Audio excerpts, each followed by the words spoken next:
Welcome to the Dungeon House, where a bunch of regular people with regular jobs gather to play Dungeons and Dragons.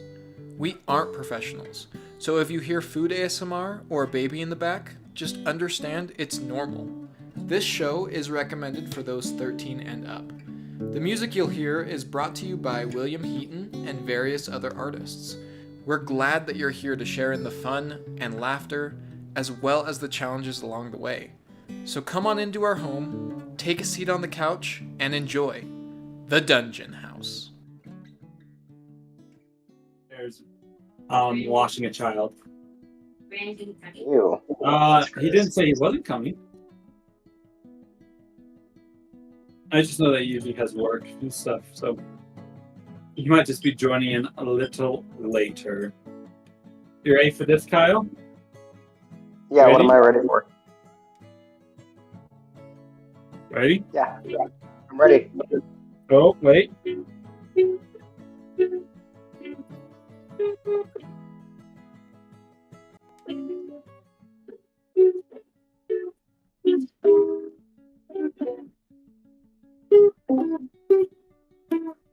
Oh, he's here! Woo. Kyle, what was the song? Could you tell? It is the Wii theme, or the It me is theme. the me theme. I'm practicing it. I'm not very good at it yet, but I'm getting there. It's getting there.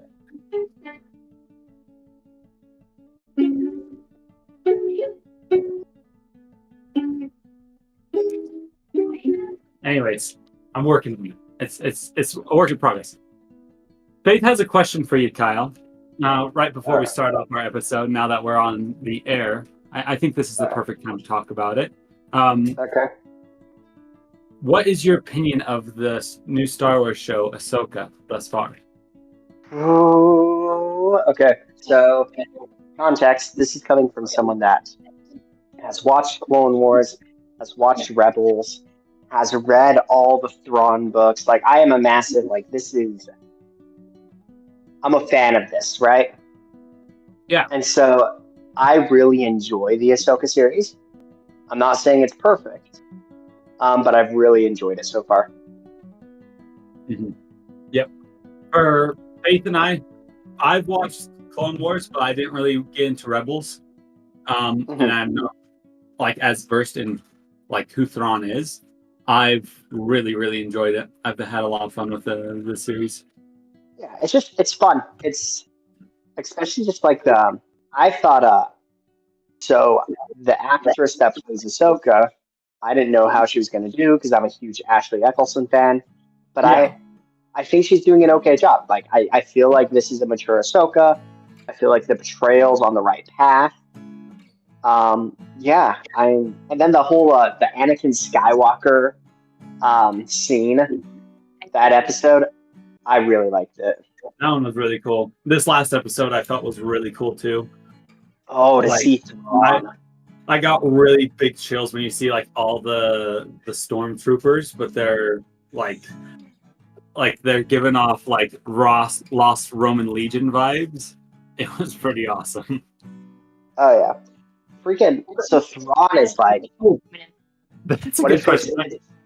It's hard to hear, Faith. What did she say? I'll say what she was saying. So this is a question out of context before we get started into D&D, but it's an important question. Kyle and Brandon and David, I think Brandon, I've already asked you this question and you've answered, but how often have you do you guys think about the Roman Empire? Yes. A lot. I think about it quite a bit. Yeah, me too. David? Sweet boys. Pretty frequently. Frequently. Same. I admit that I'm one of those who likes to think about the Roman Empire. I'm an enjoyer. It really resonates with me. Sorry, I just put my hand into the camera. But we all can't be that cool. The Roman Empire was just a fantastic. No issues. Yeah, definitely no issues. You guys hear him crying. Yeah, we heard him cry. Really? All right. Well, 5 minutes in. Is it all right if we get, crack-a-lackin' on this? The kimchi one's good. Do it taste like kimchi? Because I don't like kimchi. I love kimchi. I had one bite of kimchi, and I don't think so. So we're about to get started here, but we need to have a recap. Tori, not to steal you, but do you need to go, or do you think you could? You don't feed the baby? We'll let you feed the. Uh-huh.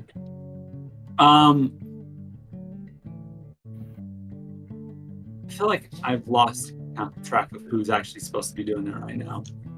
Have you ever kept track? No. What? I used to keep track better, but now I don't. It's David's turn. I was thinking David, anyways. That's how I felt in my nucleus. Yeah. I don't know the buffers. I gotta turn you up, David. You're really quiet on my end. Oh wait, you're all the way up. Never mind. I won't turn you up. Wait, David's also quiet on my end. I don't know. Not my fault. Oh, okay. But yeah, There you so last time on the Dungeon House, we did things. Again. No. Last time was a lot of more of a roleplay aspect of things. I don't remember a lot, to be honest with y'all. I know Elia talked to her mom. I know that. She made me so super. What?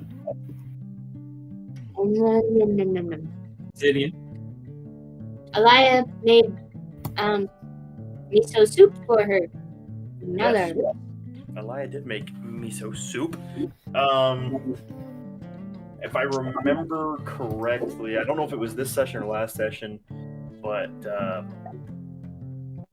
Ren, did you do anything last time, Ren? He looked up into curses, didn't he? I think yeah. I remember like a lot of people went to And he talked to Elaine at the very end. Yeah. yeah, a lot of people went to research and go to the library. I know we did get our next mission. It will take 3 weeks travel to get to the city, of which we need to explore. I know Baron went and had a moment with his sister. Adelaide found some Adelaide? Yeah. Adelaide. Yeah, Adelaide found something interesting about Draven. Mm-hmm. I don't quite remember what it was though. So, yeah, a lot of roleplay, a lot of just housekeeping items, I believe. Yeah, that's basically what happened. It was a lot of fun, but it was more of a low-key session. I remember that I think it was like in 2 weeks, Ren, you had talked to Elaine about going and visiting your family, but then you found out that this mission that you're going on may take up towards like 6 weeks. Boo. I know. Pretty dang. It's only like a month and 2 weeks. Well, Or yeah. no, that's not even a month. It's only 6 a weeks. It's- Oh, sorry. Anyways, That's deeper lore that no one cares about. Moss was going to do some research, but then he had to die before he could do that. And that's okay. But we're here now. You guys were all gathered up and kind of given your next course of action by Reginald, your handler, basically telling you that there's some weird stuff going on close to the town of Elkay, which is on the west of the eastern side of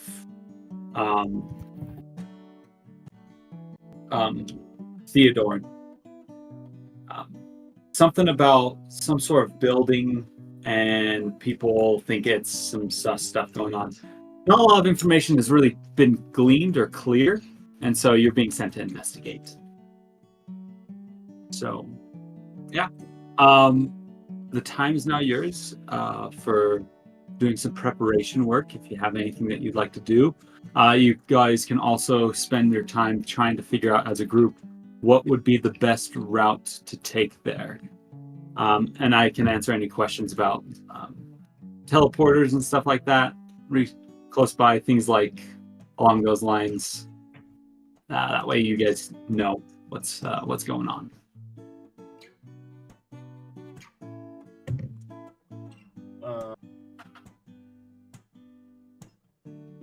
I know Alaya wants to look into how much sending stones are. Sending stones? Aaron also wants to go to the store. Okay. For those who want to do the store, I know there was talk about not necessarily role-playing through it, which is okay by me. It's just if you guys want to. If you would like to, if you have things that you have that you want to buy that aren't necessarily magic items, if you'd like to just like tell me what they are, and if by the price that's in the player's handbook is basically the general price that is at the lighthouse going forward. So that way you guys know what you can get. If you're outside of the lighthouse, you might be able to get a better or a worse deal for them. Just so that you know how kind of the prices work here. While you're looking that up, I think Baron would have liked to ask the lady that she's Dragonborn, right? Yeah. If I remember right. I would have just asked her if she had anything useful for fighting ghosts. I think that's what we're finding. And if she doesn't have anything specific, then he'll just hand over the list that he has and just get those things. Yeah, I don't think anything really necessarily right now is coming to mind. Okay. I will get those.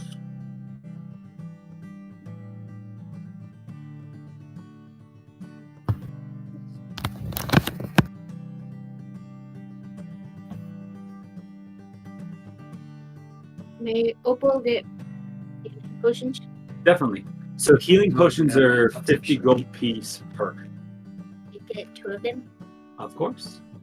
Baron would just hand this list. Could you read it off? You want me to read Yeah. everything off? Yeah. That way the viewers also know what you bought. Some daggers, some studded leather armor, empty pouches, a healer's kit, a torch, common clothes, glass bottles, rations, manacles, a mirror, and some holy oil. Perfect. So Coming to a total of 96 gold and 1 copper piece. Nice deal. imagine Baron coming out with these bags and just. He's like coming out just like hip swaying. Mm-hmm. He's got all the stuff. I actually have another question. I don't know if this exactly exists or not. Sure. A bag of cold. Bag of cold?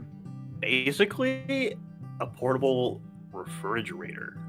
So it would be like a bag of holding, but instead of like holding things, it's like a refrigerator. Yeah, it's not like an abnormally large bag on the inside. It's just like you put something in there and it's like older than your usual thing. I think so. That doesn't seem like a crazy thing. Right? But it doesn't exist. Refrigerators don't exist in D&D, and I want to make one right now. Yeah, why not? What is stud leather armor? What's the limit? What is it? It's 12 plus your dexterity. Yeah. Just so you know, as you ask for sending stones, as that is not crazy rare magic item, but it is uncommon. It comes to be 400 gold pieces. Gold. Or Okay, how much is the refrigerator thingy about? The refrigerator thingamabob would probably run you about 70 gold pieces. It's literally just a satchel that can keep some stuff in it cold. All right. Not frozen, cold. 70, you say? Yep. How much do they hold? Bargain. A bag's worth. Well, it's like, does it hold like 1 week's rations? I'd say the most that anyone ever really travels with in D&D, like for rations, is about 10 days. 10 days is the limit of rations that you can necessarily hold at a time. With this, I'd say you could probably hold about half of that in rations, if that makes sense. So hold 5. 5 days worth of rations. Okay. Yeah, I'm gonna get one. Okay. We'll have to create that magic item later. That's okay. Basically, it keeps it at 36 degrees Celsius. Or no, not 36 degrees Celsius. That's really hot. 36 degrees Fahrenheit. I like it a lot. Perfect. Anything else that you guys, as you're preparing, you want to get? Just are you talking about just for the store, or just in Yeah. general? Yeah. As you guys shop at the store, the giant dragonborn that runs the quartermaster, her name's Miriam. She's a black dragonborn, literally massive. And when you come in, like you bring like all the things that you're going to buy from her, you set them down in front of her. She just looks at you and says, "I hope you have a nice day." She just checks you out. She's just a nice big lady, good person. Did you know that's a song in Steven Universe? Really. I wish I was a giant lich. Or was it a giant woman? Something like that. What else would you guys like to do? I would like to maybe spend some time researching I would do the about same. kind of the monsters, because like you said that the monsters were some type of like ghosty ghouls, right? Or That's what they're expecting. That's what, from the rumors, it sounds like there's some sort of haunted mansion, maybe, that appears and strange reports. Yeah, something about it appearing, disappearing. Maybe it's a mansion. It might be a bar. People are kind of confused right now. yeah, I would like to do some research. Yeah. What was that, Kyle? Moss, when are we leaving? You have about maybe another full day before they said it is probably about time for you to leave. Moss is definitely interested and would like to do research with Elia. Yeah, I'll be there. To give Elia a boost. All right. You guys go and do some research. Is there anything particular as you're researching that you'd like to look for while you go to the archive? Moss would like to research specifically, and you said ghosting ghouls, correct? Yeah. Yeah, Moss is going to look at ghosts. Specifically, a little stressed about, what Moss is stressed out about. Yeah. Yeah. Okay. So that's what Moss is looking for. Sounds good. Elia, is there anything particularly that you are trying to find out? The researching about ghosts? I think Elia is going to look for any type of history of maybe this happening in the past or something similar to this situation, kind of what they did, how they went about it. That's more than possible. So for Moss, I would like you to do maybe more of either survival or investigation check as you're like trying to look through poems about different ways these monsters hold themselves. And Elia, I would like you to do a history check. I would look for weaknesses. Perfect. Do it either investigation or survival.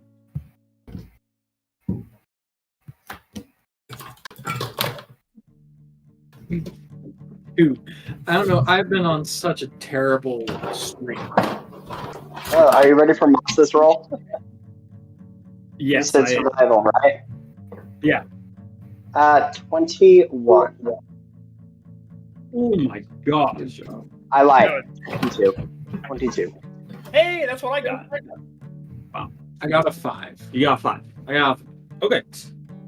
We'll start with Baron then. Baron, as you go researching about ghosts, you kind of get off on a side tangent, reading the history and lore concerning aberrations, especially in the area surrounding the Rovine. A lot of them have very similarities. It's kind of like, how folklore, even though it's in like different parts of the world, it's like kind of the same story. It's the one guy, he only has one arm and his head's on backwards, and you always see him at 3 o'clock in the morning. It's weird. It's like 3 different cultures have that story. You get really on a side tangent, learn about that stuff. You don't really learn anything about weaknesses. For Elia, as you research about kind of the history of this area, Theodorn, as a majority, is known to be a fairly safe region, though Yavna in total is definitely not removed from any sort of monster that could be there. A lot of the time, what you face in Theodorn is not necessarily monstrosities, but almost kind of like groups, tribes, especially like orcs, especially goblins, things like that, that still cling to kind of their old ways, maybe cling to their old gods and their belief in kind of more that chaotic, that evil way of looking, still live off the beaten path, raiding villages, stuff like that. Normal D&D lore.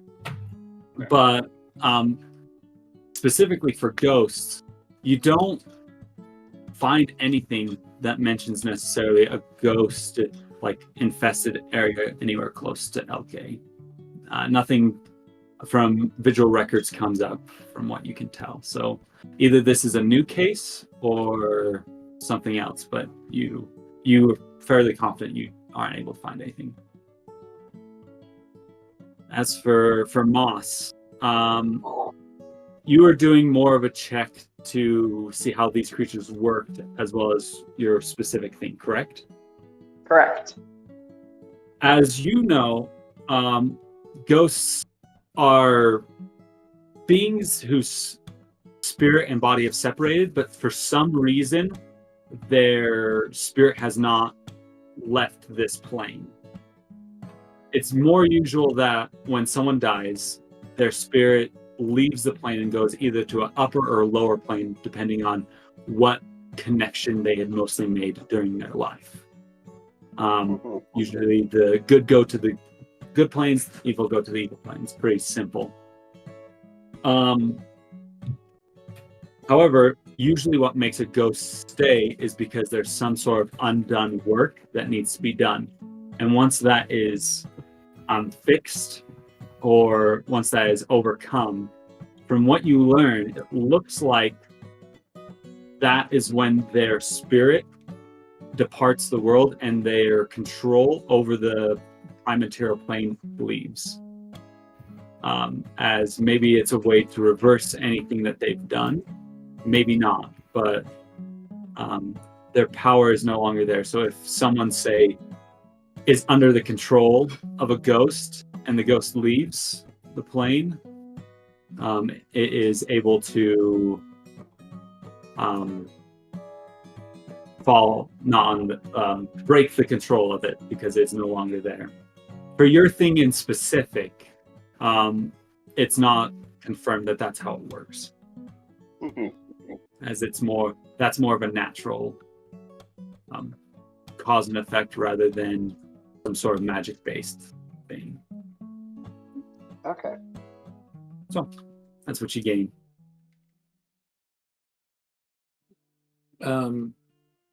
With the last day remaining, Baron would spend some time with his sister, and invite her to come to like kind of our send off. And he'd probably practice a few triple backflips. Okay. With a triple backflip, what's your plan for Just going into a sand pit and just jumping and triple backflipping. triple backflip? You could get away with doing a standing double fold. No, Baron's special, man. He can do a triple backflip. I believe him. I'm googling. Has anyone ever done an actual standing triple backflip? Has anyone ever done a standing triple backflip? Siri cannot help me with that. So This is fantasy. It's going to be pretty hard. I want you to know that. Am I rolling with disadvantage on this You one? are rolling with disadvantage. Making sure no one's around. This is just Baron's just gotta test out the waters, you know? Well, if you're like sand pit is usually where like people are fighting training. That's There's true. gonna be people around. That's fair. Is that what you want, or are you gonna go out and like to the woods and like try to like montage train this? It's like from Hot Rod when he's like out there, Doing out there. doing the Sure, flip. we'll do it. We'll go out in the woods. Yeah, let's do that. You're also drinking. It's literally just Hot Rod, but Baron is put in that scene. Is it standing? What'd you get? I got double fives. Double fives, Dude, I rolled so That's bad. 3 fives now for you. That's so terrible. Awesome. Well, unless you're adding whatever my dex acrobatics, so that's 11. 11. Still not great. So you feel like you've gotten to the point where you can get one backflip, but thus far a triple backflip is still impossible. Standing or what is it? Yeah, he's literally standing triple backflip. Baron's gonna get it just so he can show off to what's his name. You end up falling down a hill after tripping over a log. And it goes a little bit too long than Yeah. it should. A little bit awkwardly long of a fall. He does take some fall damage. You take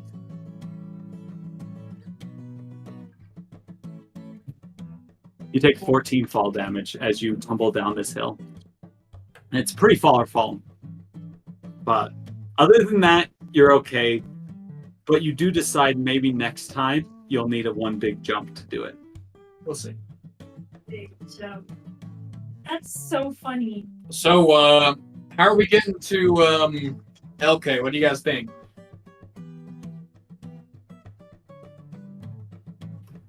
I mean, up to this point, it's probably just walking, right? Well, I don't know where the nearest landing pad is, but maybe we can go talk to whatever his name is. They have? No, not I have. Who's our handler? Reginald? Reginald. Did he tell us actually where it was? Did he say? No. You can definitely ask. I think we would ask him. Definitely. So you, through information, you're able to gain that Fel-nor, which was the same portal that you, Opal, and Adilaide met at the first time. Is one in the same country and the same kingdom. Up to the north, there is one in the city of Deadwood, Terrascova. And since Elkay is not too far away from the coast, it is possible to go around kind of the edge and sail to it. As well as there is... We might be able to take the river that's running up through Fel-nor. Goes pretty close, or maybe we can rent some horses. I think I know a place. Riding a horse would be super fun. Maybe a bonding experience for the team. I've never ridden a horse before. Yeah. I don't think no, that's a lie. You've never ridden a horse? No. Aren't Vigils supposed to, like, train in all sorts of ways?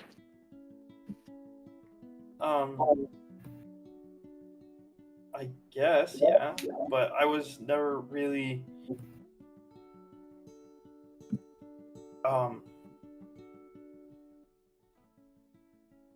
focused on that, I guess.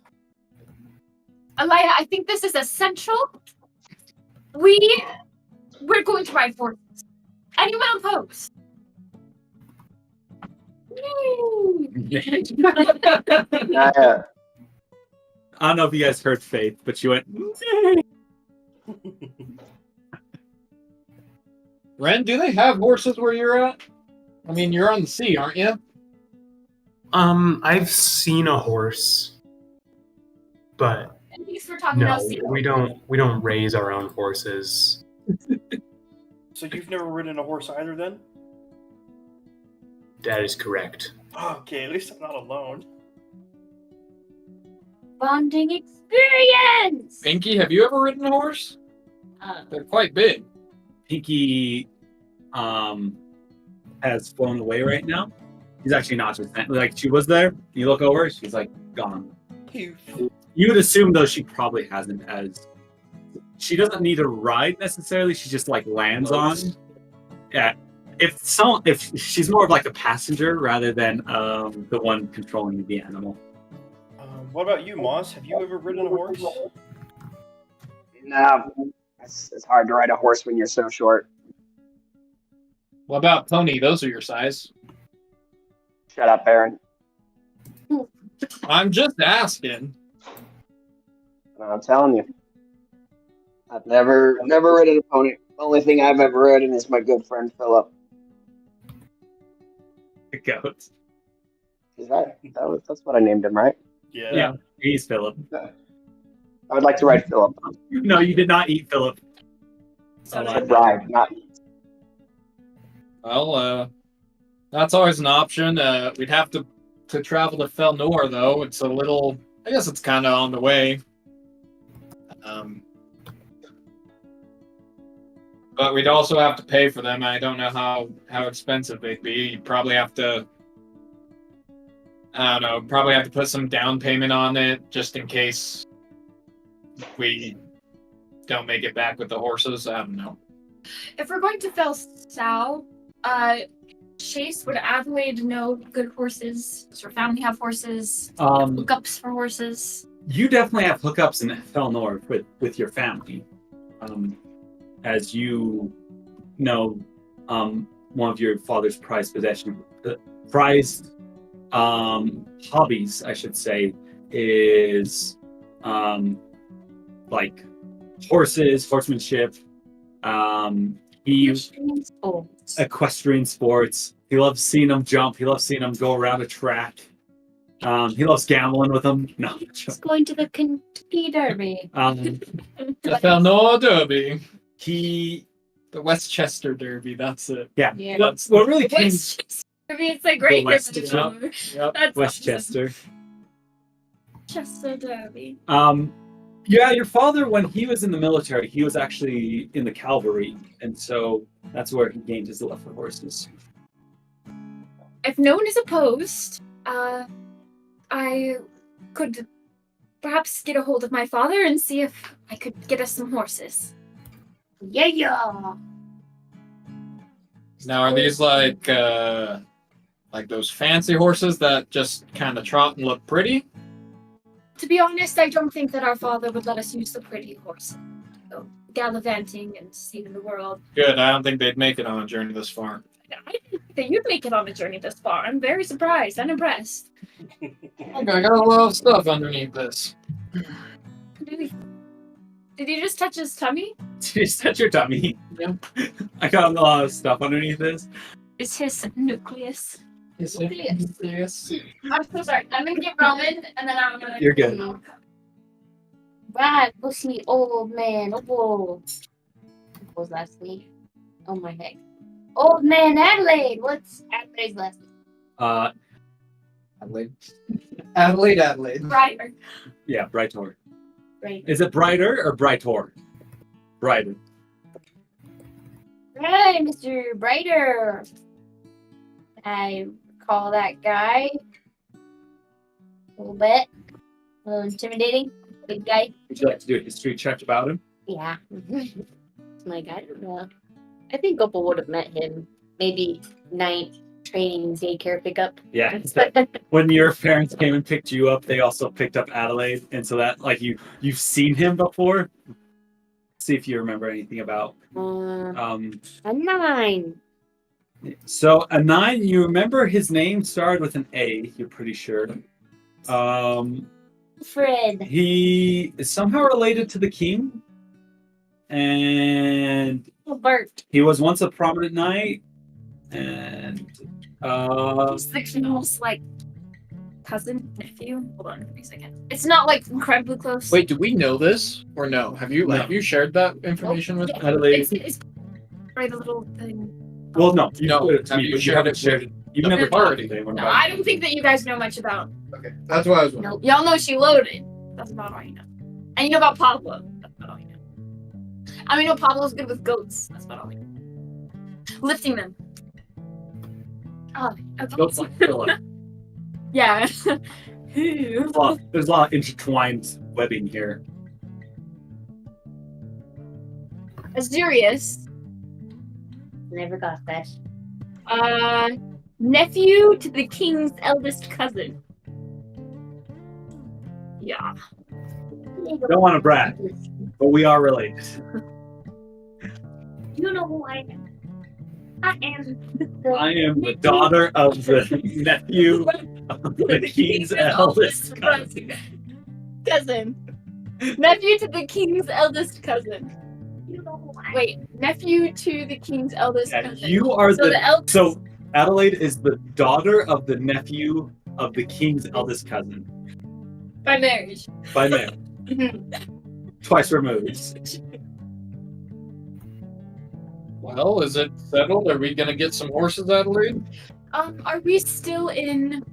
You're still at the lighthouse in Osho. Let me see if there's a way to contact them quicker. I think that we want to get on the road, and I don't think a letter will make it there in time. Are we around our handler? Yeah. Is there, perhaps an office by which communication be sent a little faster? Probably we could arrange something. Is it a message to like one of the outposts or something along those lines, or what are you thinking? I believe, I could be wrong here, but I do believe that the a Brightor estate has a clerk that can receive messages. Interesting. There is the ability to use the sending spell. I actually know it. I'm able to cast it. Though I don't want to use like all my spells up, so I could probably only squeeze one in a day for you. If that makes sense. Right. Though I don't know who this clerk is or who I'm trying to get a hold of. Could you give me like a description and something to go off of, maybe even like a portrait picture? It just helps me to, connect through the weave that is the magic to them, so that way I can get the message across. Does that make sense? You need a space and not just like the address? No, not the address. This is like, I am going to mentally send a message that's 25 words long to this person, and then they can respond to me with 25 words. That's how the sending spell works. Oh, but they have to be familiar with it. Yes. That's why I'm asking like details. All right. Because that can help me become somewhat familiar, and we'll try. If that makes sense. So, DM. Yeah. You could attempt a drawing, but I think we learned from the flower that she may not be the best with the drawing. I don't think that she has sending. Not yet. It's a Well, it is a 3rd level spell. I don't know if you've prepared it. Not third level. Is it 5th level? Could possibly have like a picture of her father, if they could send it directly to her father, because she There's gave a very detailed description. Yeah, there's not. It doesn't matter. It just comes down to you and what you're comfortable with, who it should be sent to. You give me a description, and I'll see if I can get the message to him. Okay. Let's see if we can just send it directly to my father then. I'm a little bit more familiar with him. Let's see. He's about yay tall. Yay tall. Okay. Yes. Medium build. Medium build. All right. Old man, actually. Old man. Okay, that's good to know. Marathon. A Wow. little bit graying. This athletic build, graying a little bit.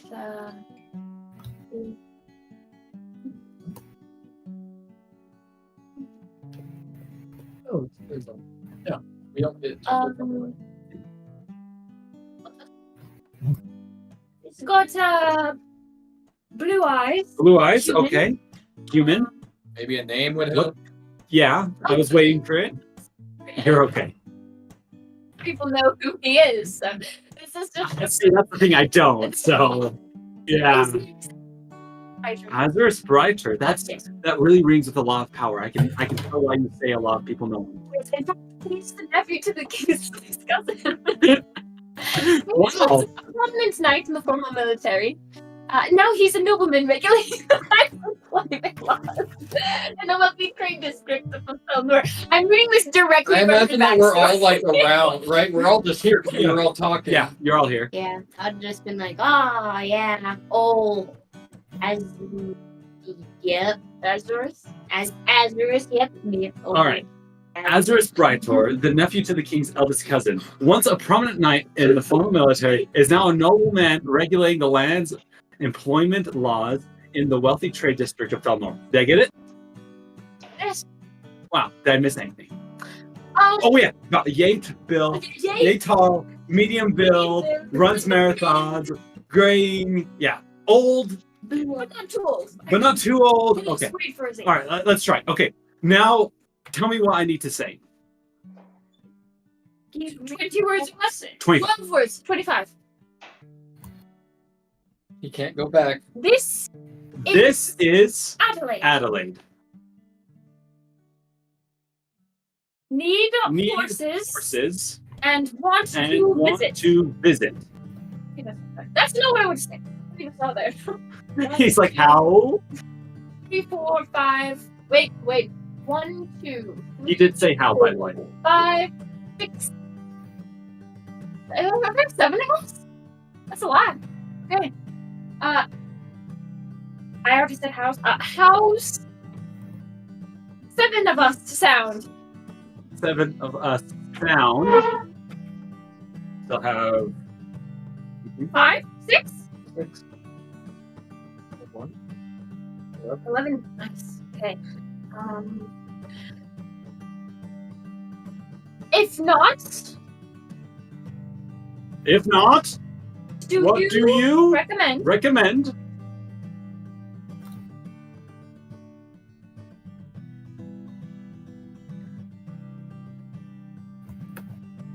I love you, Father. I love you, Father. Adelaide. Adelaide. He sits there for a moment and then it's kind of like awkward for a second there. He says, I'll translate the message that gets sent to my mind.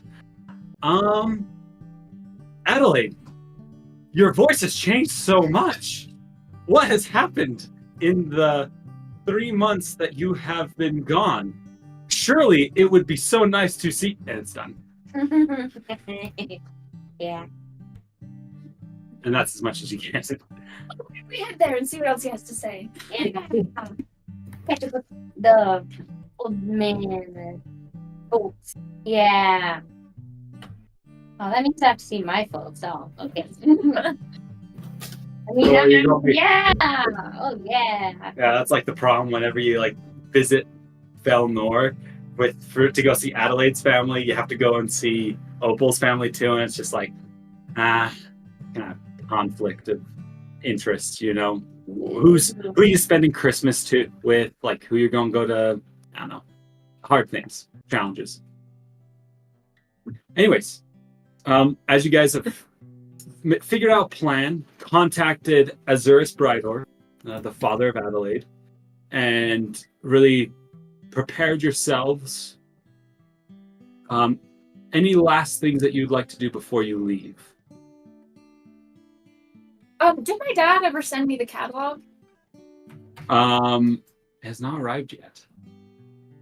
Guess you can go get A one little in more person. snail mail.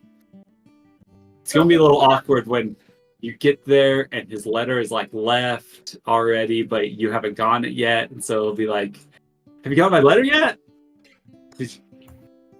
Anyways, Opal would just be chuckling to herself of like, I bet he's still going on. Just like the camera pans to Fel-nor. He's like sitting in his office that's like got like a mantle fireplace, a bearskin rug, and he's just sitting there with like very fancy and decadent clothing on, and he's just like rambling on about life and about how the trade district's doing and how all of the new merchants guilds are really fighting against the taxation that they've been required to do. Getting ready for your next marathon. Being ready for the next marathon. Ren, were you going to mention anything to Elaine before you leave? Yes, I did want to tell her that we won't be able to go because we're on this mission. But I mean, she could go alone if she wanted to. I would like to go with her, but if I'm too busy,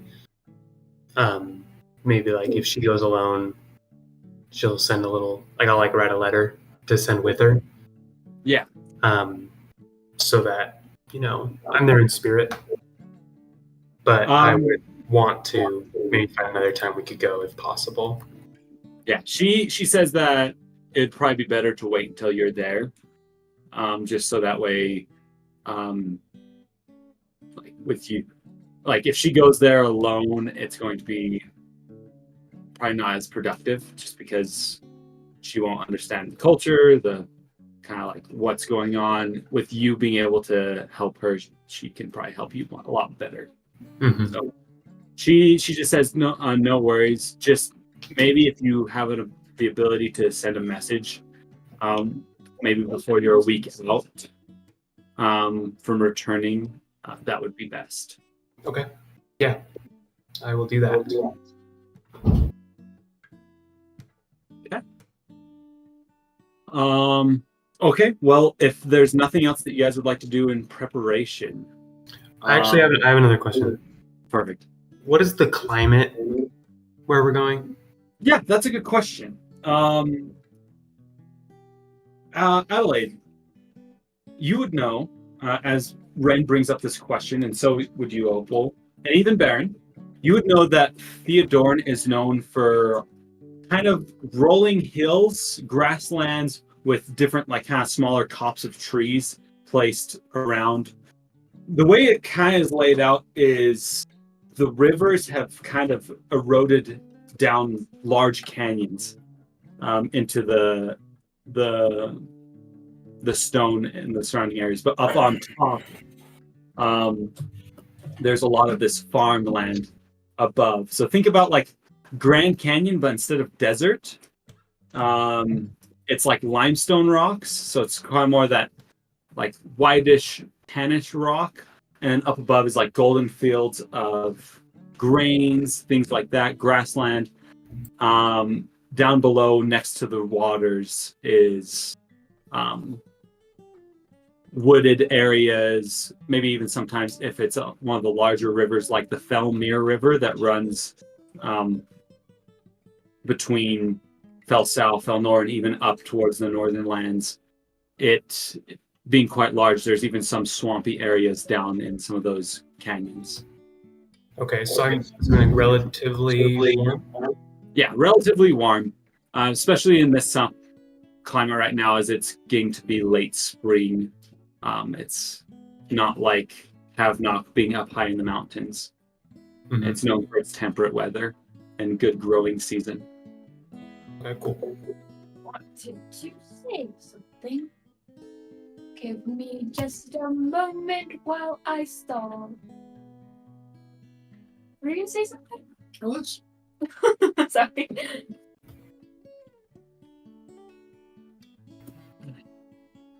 He looks so angry.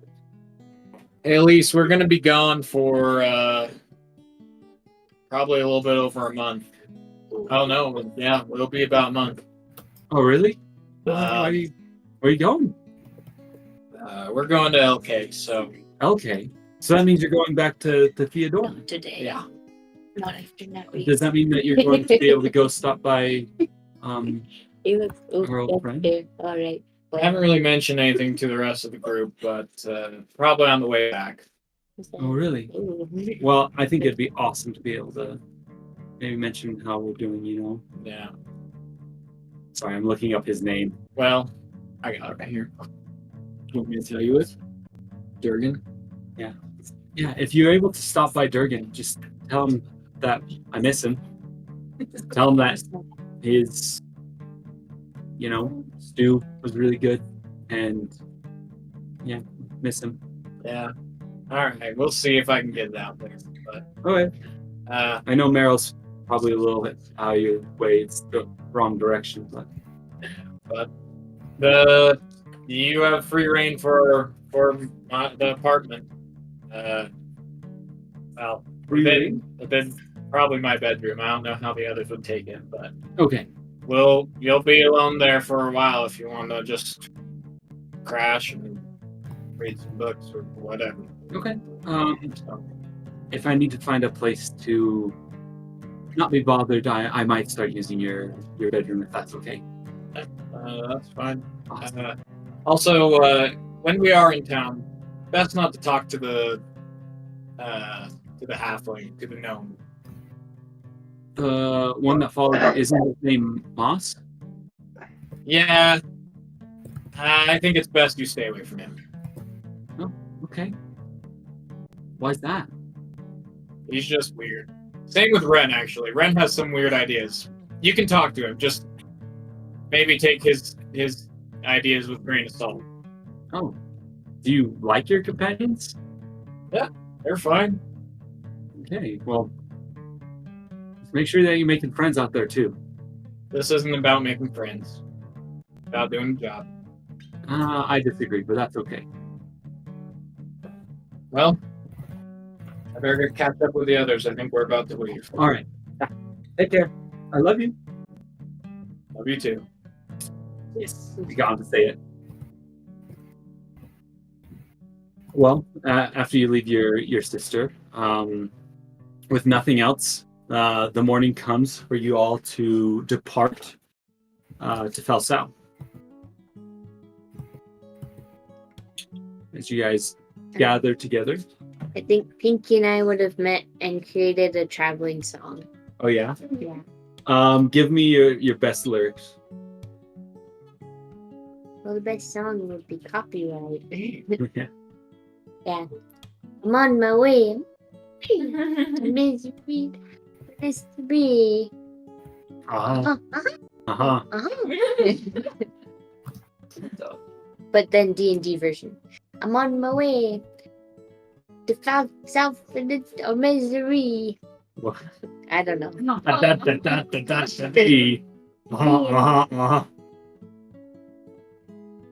Anyways. Yeah. Something like that, but more world focused. I'm on my way to Fel-nor or maybe some misery. All right. Alright, moving on. Okay, you guys all meet down in the dioptric ring, the teleporter room. Ihab is there. He's also over there, and he's also over there. Which Ihab do you choose? The one in the middle, or the one on the left, or the one on the right? Left? Choose the right. Left? Ready? They will start going one way or the other. Now we have to choose who we go with. It was odd. God was left. Okay. As you head left, the IHAP says, "All right, now where are you going?"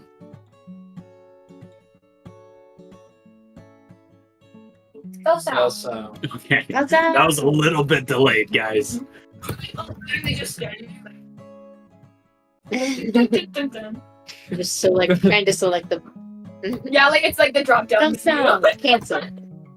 Do you like to go? The one option or cancel. Cancel.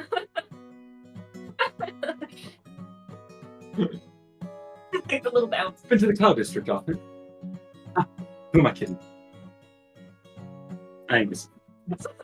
Play too much Sky. Yeah, he. As you all gather onto the circle after letting him know what teleport you're going to, he goes, "All right, everyone ready?" He claps his hands together, goes, "Ah!" And then you all get misted. Same lurching feeling. You guys all open your eyes, and you are now standing in a very familiar room to some of you. From what you can tell, it's the same room that Opal, Adelaide, and Baron, you fell asleep in 3 months ago when you were first becoming a Vigil. Little PTSD here. Always okay. Everything is awesome. Just a little sad again. As soon as you guys get teleported in, you see what looks to be. Now I'm trying to remember. I'm trying not to mix them up. I wasn't able to listen to the old episode because my Spotify for some reason was broken today, and yours was too. Broken.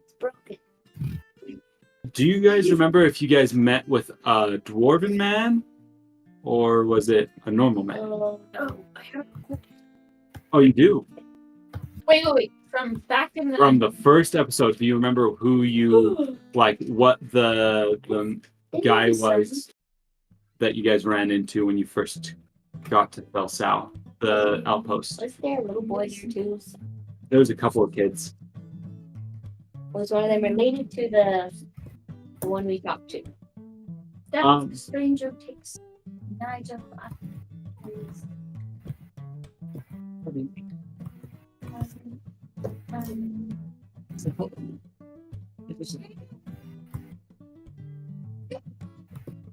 I don't remember. Yeah, no worries.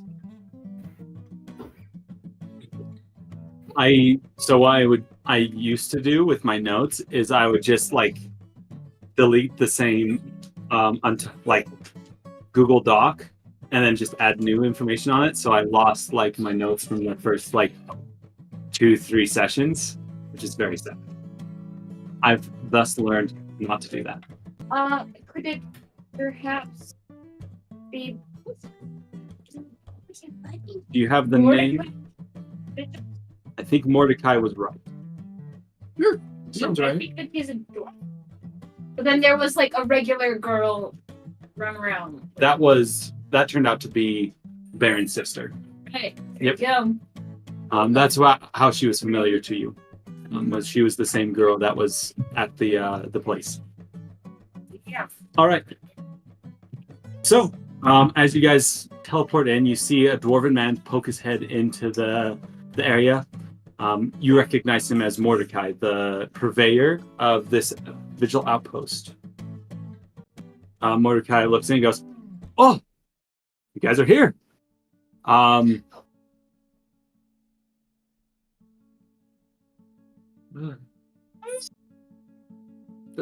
They were all like up there. Magnus, I think, is either Magnus was this one or the other one. Joy? Whoa! Joy? Get some sponsors. Anyways, so Mordecai pokes his head in, says, "Oh, you guys are here. What do I owe the pleasure?" Just passing through. Okay. Well, wish you luck. I feel like I recognize a couple of you. Is this your first time you guys have been here? As you guys just like walk out. Oh, okay.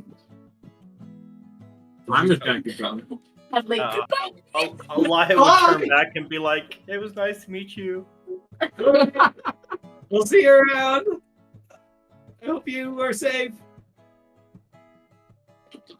How long of a journey is it from Fel-nor to Fel-nor? Fel-nor to Fel-nor. Like a day or 2 days? It's Or longer. It was a day back in the time that we had Adilaide do it. I think our map's a little off. There's space a little bit too far for it to be in a day, but we'll just call it a day. So it's not too far.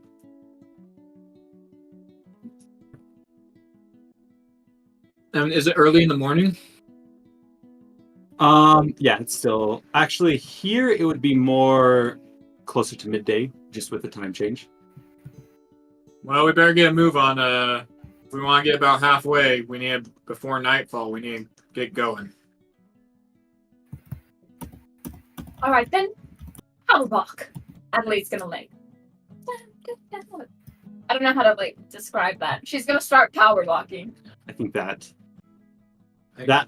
motion is why I needed to see. So you're good. You have the theme song in the background.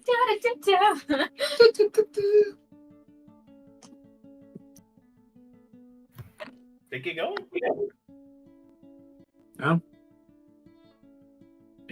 Baron's gonna start walking. I think we're all. Yeah. Yeah, Moss is joining in. Does Moss have Philip right now? Does he?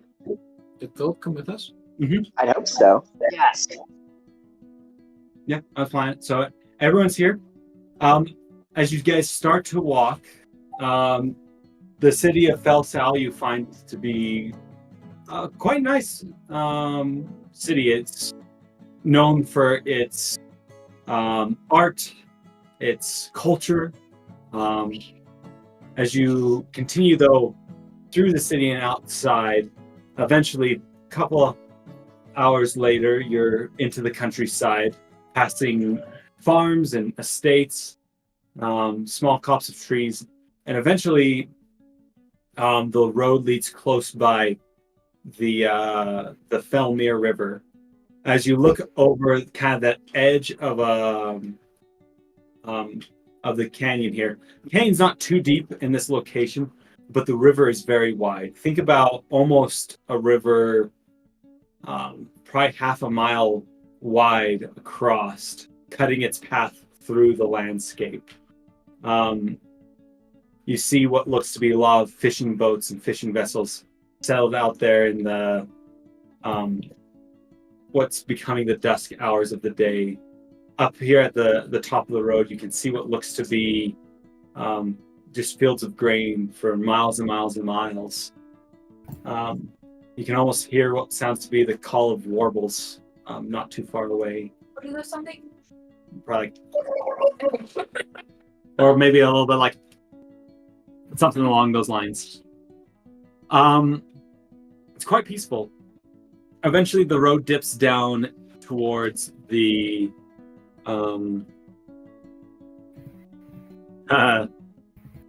towards the river. As stop looking at my stuff. Jeez. As you make your way down that direction. As you guys continue forward, I'd like someone to do maybe a survival check for me as you guys are heading along the path this day. This survival check, depending on what happens, could last all the way until you guys reach Fel-nor. I can do a survival check. If no one else wants to. Moss is decent at survival. Somebody do it. I'll let Moscow. Yeah. So Moss rolled a 13. A 13. Okay. Good to know. We'll keep that in mind. With that, then, what's the marching order going forward? Who's at the front? Who's at the back? Where's everyone at? I want dibs on back. Moss will be leading the way. Okay. Moss will be leading the way. Adelaide will be behind Moss. Behind Moss. Adelaide's really leading because she's driven this road. Yeah, she's like, I used to do this like every 3 weeks, you know? Or let me phrase it, like Moss is just like with next to Adelaide. I mean, this is one of the safest areas, so Yeah. it's not hard. Baron will be somewhere either in the middle, probably middle towards the back. Towards the back. Ren's at the back. I would be in the back as well. Okay. And Opal, are you towards the middle then? Yeah, I can do that. Okay. I was distracted by Pinky is all around. Ren, I'd like you to do a perception check for me. Gladly. 15. 15. As the night has started to settle, you are looking forward, and there's something that catches your eye before others around you. You notice that there looks to be some sort of dark shape resting on Adelaide's back. On Adelaide's back? Yes. Creepy. Is it Donnie? It is. And Oh. he's out of his jar. Oh, that's bad. So I don't want people to see. I'm going to get in front of Baron. You're gonna like you do in traffic, you're gonna walk and then slow down in front of him. Hey, what are you doing? I just got sick of being in the back. Okay, but can't you like walk normally? Like you're like right in front of me.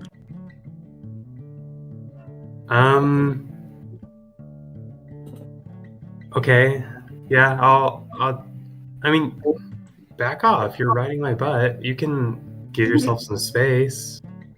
Jeez. Oh, so I'm the one to blame. Whatever. Yeah. No, look, I'm sorry. We've been walking for a while. I just wanted to switch things up. I was, getting a little lonely back there. I want to have 2 people by me now instead of 1. As you're I hear that. Yeah, isn't Elia right next to us? Well, Elia was in the back, and then he left Elia to go up to Moss. Look, Elia, you weren't really saying much. As you say that, you kind of look back towards the front, and you notice that Donnie has like crawled, and he's like playing with the little like how bags usually have like kind of like a drawstring. Yeah. He's like playing with them, like kind of like nibbling on it, and he starts to kind of like slide down, and then like has to like kind of hold on a little tighter, and now he's like kind of swinging a little bit. How far is Adelaide in front of me now? She's probably about like 10 feet in front of you, I'd say at this point. But there's no one in between me and her. No, I imagine that you blocked off view or trying to, but you can tell that Donnie's in a precarious situation. He's struggling. Baron's gonna step on as he's going. Just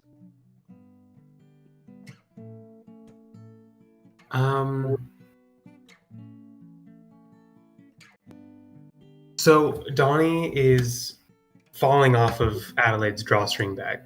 Yeah, is what I'm hearing. this is Donnie. This is how I'm gonna say, hey, Adelaide, this is a stupid question, but do you have any water in your bag? would you mind taking a look for me real quick? Did you hear that, Adelaide? I'm like really parched. I've drank all my water. We've been walking. Would you mind just like, taking your backpack off and taking a look for me real quick? I have some right here. Oh yes, Pablo, can you bring me my water Hop skin? on the bar, I'm coming. All right, thank you. Don't worry, Red. He's on his way. Okay, can Moss make a perception check? Because this is all happening next to Moss, and Moss is sus. Moss, yeah, you can make perception check. Yeah, I feel like Moss would get involved at this stage where he's like, all right, they're starting to be weird. Everyone know except for Moss and Baron. Roll. I think so. How does what's my perception? Oh, heck yeah. How does a 19 go? Let me roll stealth for Donnie. He's not very good at this dexterity. Yeah. So, you look back to see kind of like what Ren is kind of doing, and as you kind of look back, you notice that there's some sort of black shape on Adelaide's bag. Okay. I got it. 12. As you see that, I'd imagine that you also get you see eye contact with Ren. Ren, what eye contact? Like I see Moss like look at Donnie, look at me, and I'm like, I'm just gonna like just shush him immediately. Ren, I don't understand why you asked Adelaide to get you water and making Pablo come all the way back here. I'm right here. I have a water skin. Well, I thought Adelaide would just take off her own backpack, and no offense, but I don't want your water. I take that very offensive. It's always in the water. Yeah, it's the mustache, Baron's mustache. Yeah, there's hairs in it, and I'm like, you're always drinking. It could be like alcoholic just by association. That's not how that works. Look, I'm not an expert. You know what? You can just don't worry about what's going on over here. You can just Going on with At this point, do something. Moss is gonna butt in, and he's gonna be like, Baron, I'm tired. Will you carry me? No, I'm not gonna carry you. But Moss is gonna make some old man noises and be like, my back, oh my back. I don't think I can. You have to carry him. His back hurts. He's on a goat. Yeah, did you see that? Oh, you know how bad that is for your back? His butt hurts. Not gonna carry him. Too. Baron, why are you always trying to not help the party? You're always asking questions and doing your stuff. This is me reaching out to you to be friends. So carry me. If your back hurts, let's take a break. We can. Great opportunity. No, I'm not gonna carry an old man. He can handle it himself. you know what? Baron, I understand. Adelaide, will you come with? Will you carry me? Yes, of course. And she's gonna pick him up like a baby. And as Adelaide picks him up, Moss is gonna try and get a better look at that black thing. You would notice that the black thing on her back is like a baby version of the black pudding that you guys fought in the Undercity of Havnok. As you look at it and realize, kind of in fear what it is, it looks back up at you and goes as it starts sliding a little bit farther down, and it has a little bit of a wheeze. Okay, dang it. At this point, Moss is gonna be like, what would Moss do? I'm sorry, guys. Moss would then point out, be like, hey, Adelaide, what's on your back? My pack? It sound like baby haze. Also, as Moss Yeah. is kind of like she's holding him like this, and as he's like kind of going like this, she's gonna kind of like keep patting him. Like, what are you doing? Stop, like, Moss is gonna be like, stop it, stop The it, head stop it. down. Put the head down. Yes. Go ahead, Moss. Yeah. Sorry. Yeah. Moss is just gonna be like, I don't know. I think at this point, probably just gonna like ignore it and just let Adelaide carry him. It's about at that moment that you see Ren from your position, and you as well, Moss. The little black slot pudding fall to the ground in the dirt. did I hit you? Is Baron right in the path of walking into it? He is. You're not paying attention because you're still mad at everyone. Also, I'm in front of Baron. I want to just scoop him up. in perception, I think. So you're going to cut off Baron and scoop him up. I thought I was already in front of Baron. Yeah, I was No, gonna say, Baron's like in the path of him. Do you have a +3 Like, perception? I imagine that like in the kerfuffle, like he's like kind of like pushed his way in. I gotta put more stakes into this, guys. Come Is on. there a way I can like trip myself and be like, oh, and like land on Donnie, but like kind of scoop him up into like my armpit? Yeah, definitely. Make a performance check. In regards Okay. to Donnie checks, I will never ask for a perception check. You have to tell me when. Oh, yeah. No worries. That's a 19. 19. That's pretty good. So, like timing it perfectly, you see what looks to be a rock, and you kick it right at the right moment, so it looks like it's fairly normal. You duck and put out your arm. You get a little bit of like road burn on it, but Donnie's right into the sleeve.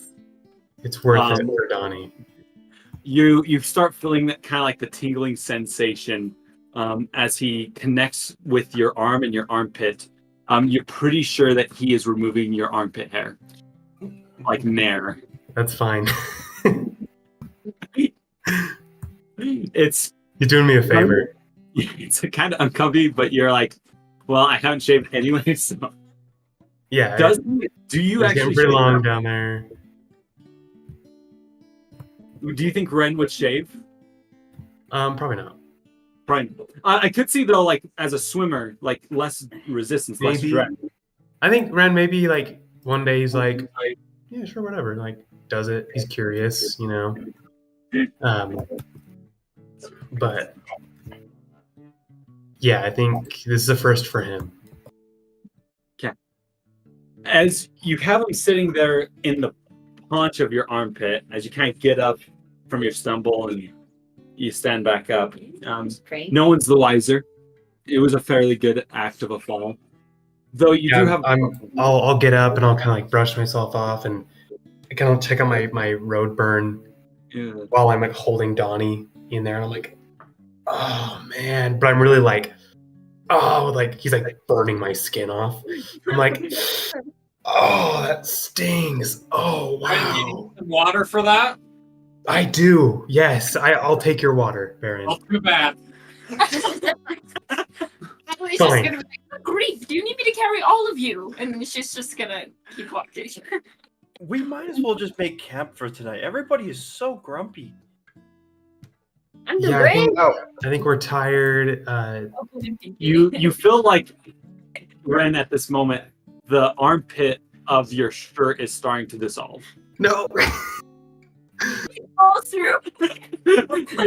It's like your hand is what's holding the structure together. Can I do a perception check for his armpit? How often do you stare at people's armpits? Yeah, why are you looking at my armpits? A 14. 14. Donnie is hidden right now, but you do notice that Well, I'm looking. I just want to see if it's staining his shirt a different color. he's just got really bad I'm like, tacos. oh man. These bloody tacos.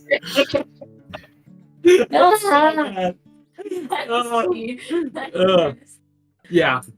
I agree with Elia. Let's call it here. I'm just gonna like move off, find a spot off to the side. Yep. As you guys kind of make your way off the path, path. You see what looks to be not too far up the road is a path shooting off the side of the road. And through what looks to be kind of a small copse of trees, you look to see what looks to be some sort of abandoned. It's kind of hard to tell. Abandoned building, and not too far away from the river itself. You see that what looks to be a lot of low-hanging willow trees near it. Looks a little bit more muddy. A lot of tall grasses growing around it. Kind of gives it a little vibe of a swampy river house, you could say. Not too far removed from this situation.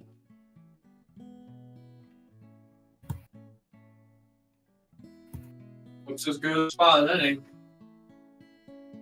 Yes. Camping song, here we go. Pinky, what are you singing? Jeez. Pinky goes, CIMPFIRESONG song. Another copyright. Nothing. Um, All right.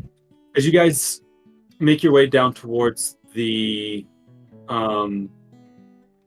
building,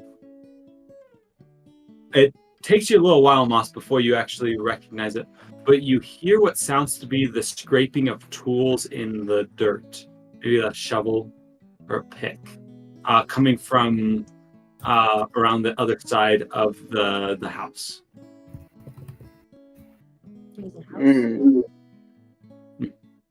Moss, do we know what this is being, or is this just sort of weird? This is just what you hear. You're fairly close to the house now. All right. Moss is just gonna sort of put up his hand, and he's gonna be like, "Hey, I hear something."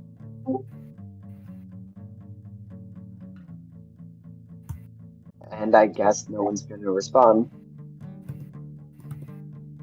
So All right, I'll eat a Moss- little food. Moss wants to go investigate. Stealth over. How loud did you just say that, Grant? Whispered. Just said it. You just said it? Okay. Just said it. Let me see. Roll for perception. Yeah, you're good. All right. They all rolled 10 or under, so you're good. Moss, as you crouch down, starting stealth mode,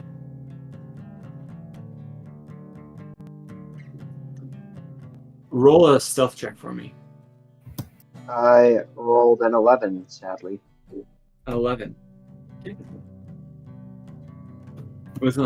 As you kind of go into some tall grass to try to hide, you look your way over there. You start tromping around, and you hear what sounds to be some sort of talking. What languages do you know, Moss? You know the languages Moss knows. Yeah, that, but just only common other than that? Yeah, I think it's just common in Gnomish, if I remember correctly. Let me check. It's somewhere on this character sheet of mine.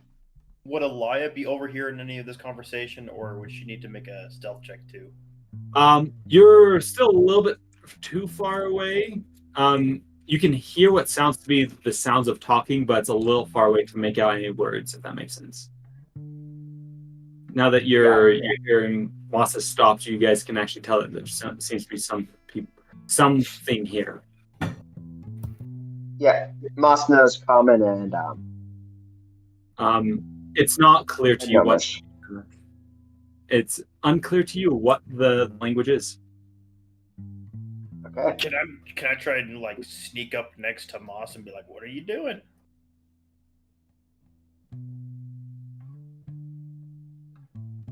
Definitely. You can roll a stealth check as well. I got an 18. An 18. Okay, good to know. All right. And yeah, As you approach up, Adelaide or Alaya, I know that you know tons of languages. I might not know this one, so. As you guys approach with Moss, with your lower roll, You hear the word stop. Do you know Alaya Goblin? I do not. You do not understand this this language either. Okay. Do we see them though? As you poke your heads out, with Moss, your low shuffling, you see what looks to be a group of goblins, and led by one hobgoblin, in the act of burying something. As soon as you poke your heads out, though, Moss, your roll for stealth was a little too low, and all the heads turn towards you. And we're going to go to break here. Dun, dun, dun. Dun. All right, we will be back here in like 10 minutes, so we'll see y'all here soon.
need to have food in front of me before I continue forward.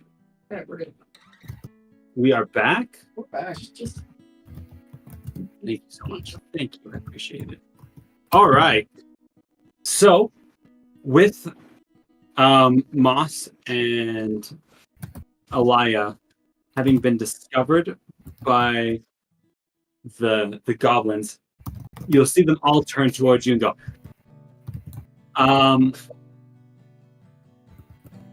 Moss and Alaya, are you doing anything, or are you just going to kind of sit there for a second? Mm.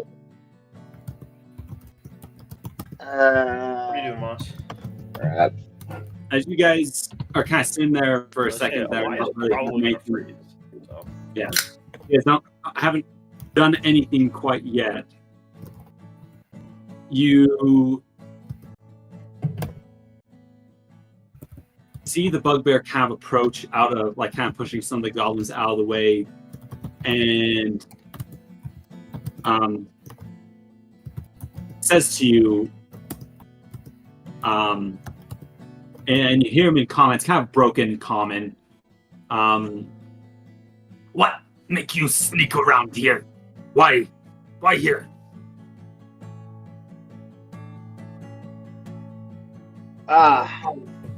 It's a bugbear, right?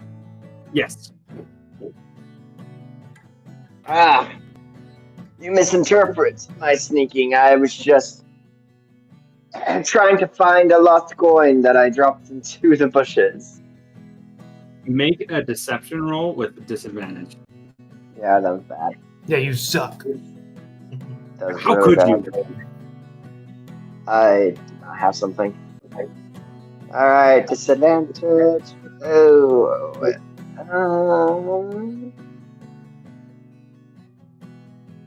Maybe a solid 7. Oh yeah, baby. 7? Yep. That could be worse. Let me roll him an insight check. I just need to get his stat block. Bugbear, bugbear, bugbear, bugbear, bugbear, bugbear. Holder, light, bugbear. All right. The bugbear rolls for his insight. Oh, that's still awesome.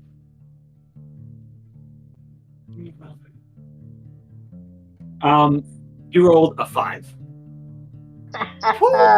With, as you say, you lost a gold coin. He goes, gold? Hmm? Yes, gold. Sadly, I am a very poor adventurer, and so I needed to actually look for the small gold coin in the bushes. But you, mighty bugbear, what adventure and what ambition are you doing right now? I see you and your fellow friends are digging.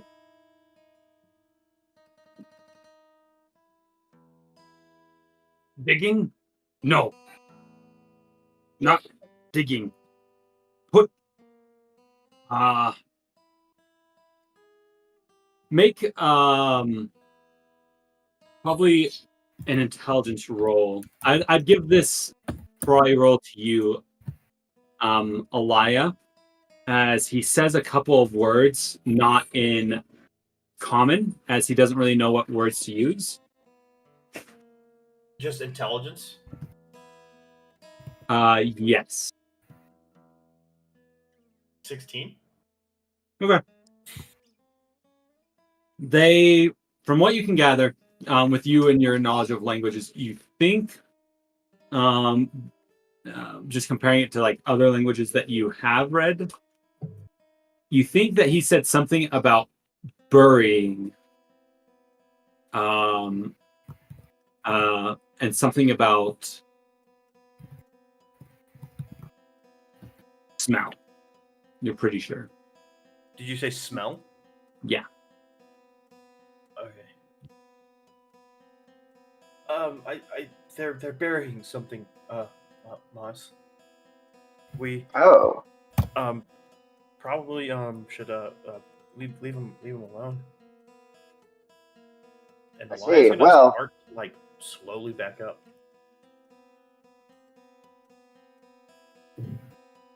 Yeah, at that point, Moss would be like, I understand. Well, it was great to meet you, great bugbear. You leave now. Get out. We're getting. As one of the goblins laughs and says, "Puny gnome, very small." Oh no. Moss is gonna turn around at that comment and be like, what was that? He's a Marty McFly gnome. As the gnome kind of Goblin. chuckles, and he's like maybe only like 3 inches taller than you are. He's also very small. He says, "Puny gnome, scared, run." Okay. How many goblins are by us? You see the bugbear, or I didn't. Yeah, I actually think I said hobgoblin, but I meant bugbear. You see the bugbear, and you see what looks to be probably 7 goblins around as well. And how close are my friends? Your friends are probably a distance of about 60 feet away. And Elias right next to me. Are they all coming? That's my question. Because they can probably hear us talking, right? It's a little bit too far away. Like I said, you were out of earshot. Like they could hear that some talking was being made. So for those that are not with Moss and Elia right now, you can kind of hear what sounds to be kind of chuckles as this one goblin has talked to you, Moss, and then all the rest of them laughed at him, at you because of what he said. They all thought quite amusing. May Opal. Can Opal go towards the chuckling? Yeah. Not gonna like. Just Yep. Like that's the question. cautiously. Like, what's going on? Yeah, can Opal better hurry. Moss is going to turn back around and be like, what was that? And what's a goblin slur? Does Moss know any goblin slurs? Make a history check. Can I get an advantage on this one? No. Winky. Alright, 12. Someone the stinky.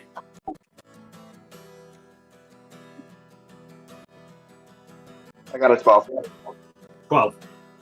With that, you're pretty sure that Gorak is a bad word in their language. Yeah, he's gonna call him that. As you say that to them, they go, "Ooh, big words for a small one."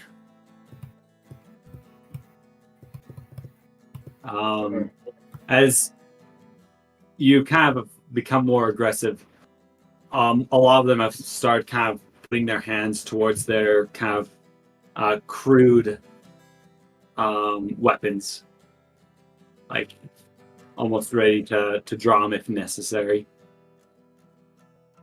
And this Moss is gonna look at him and be like, ha, here you are calling me the small one, but it looks like you need this whole group of people here scared of the little gnome.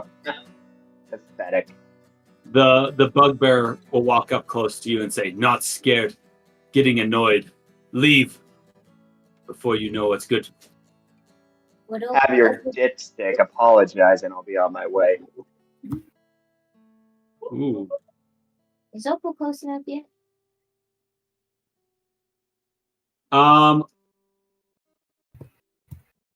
Are they in like visual shot of us all? By now,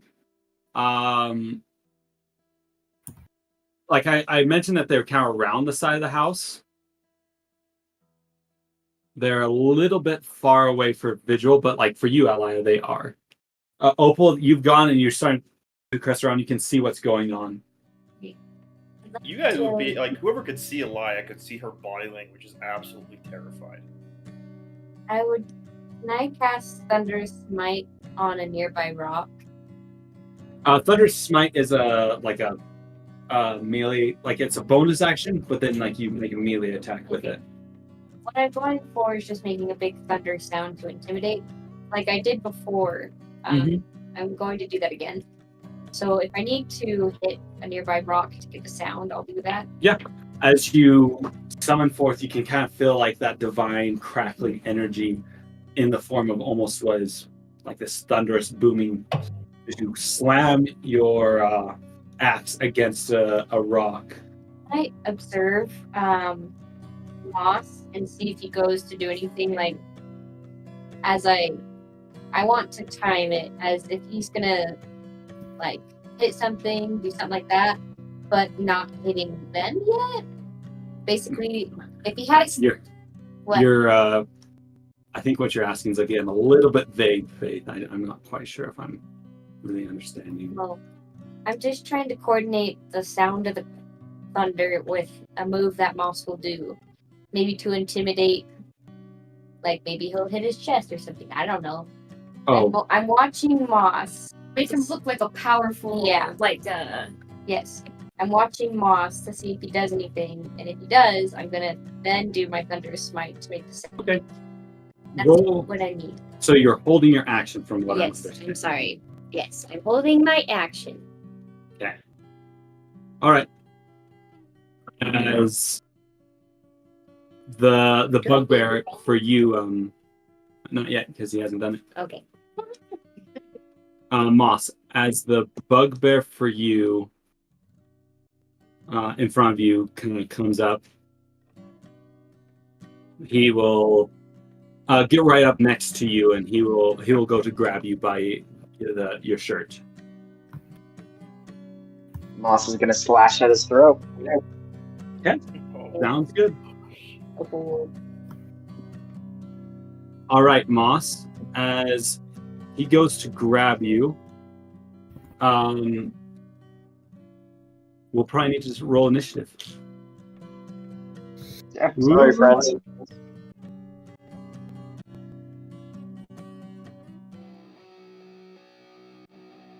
Yeah. Let me.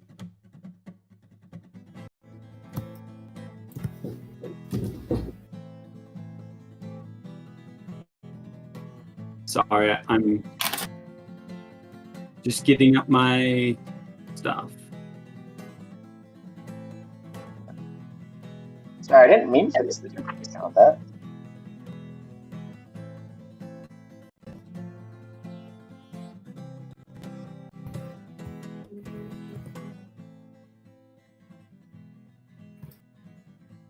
Yeah.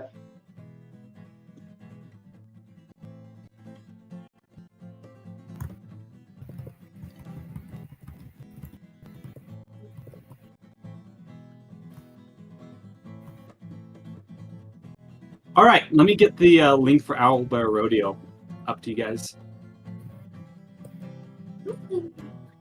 Gonna be a little bit combat. I'm sorry that I'm. Give me just 1 second. Well, all of us aren't there, right? Like, Not yet.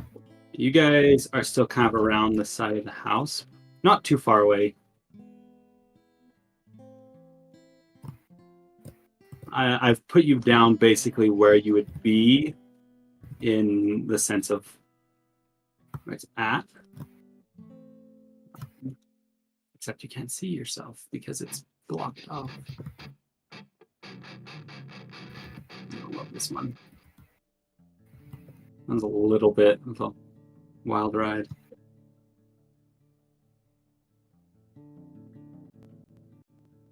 There's just a lot. I didn't have this map prepared prior. So I'm just getting everything situated.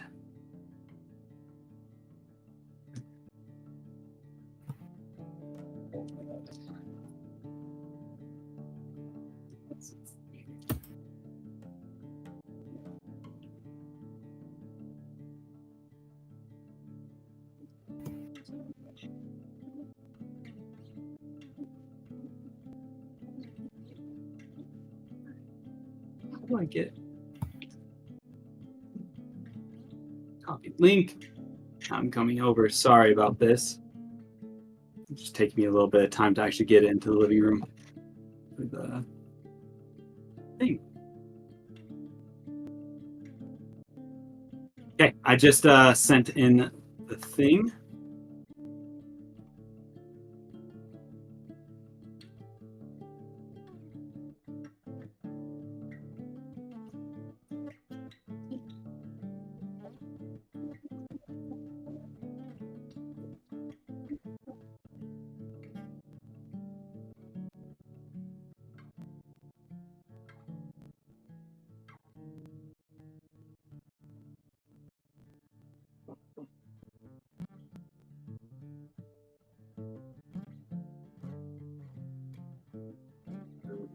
All right.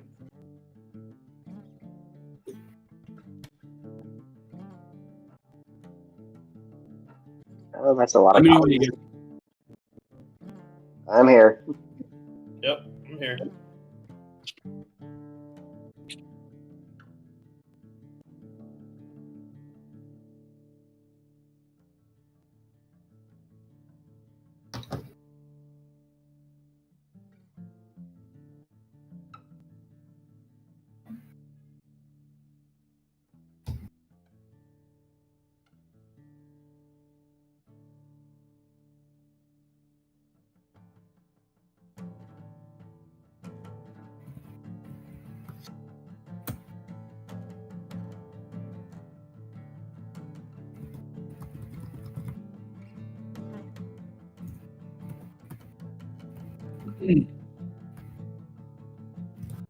All right. Okay. Let's roll initiative. Boy. Mm-hmm.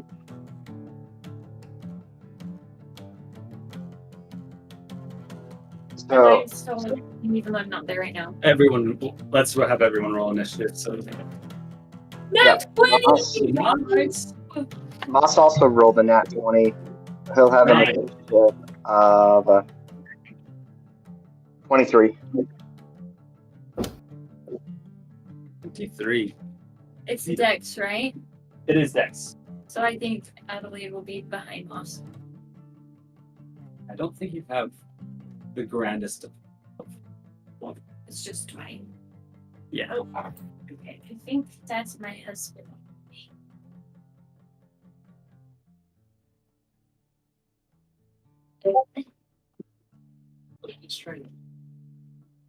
Wow. Pinky rolled a 12. She'll be on in 2 minutes. Okay. It's in the best. I tried to fit the PvP on my face.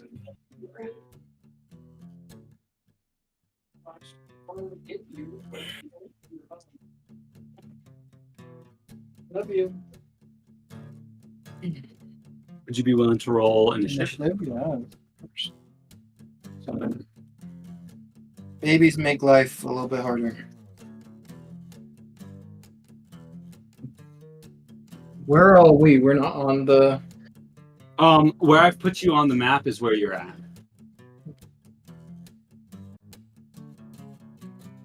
I'm gonna go help Tori real quick. It's a 15 for me. Didn't Tori get a nat 20? She did. She's gonna go first. Behind Moss.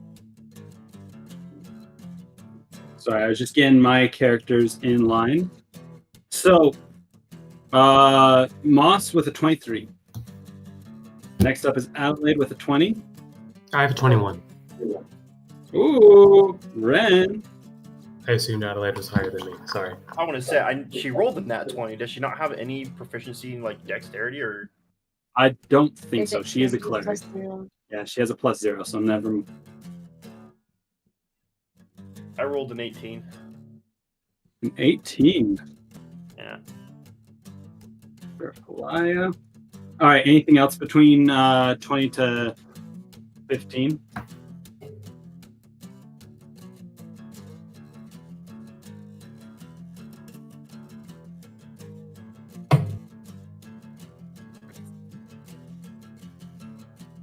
Nope.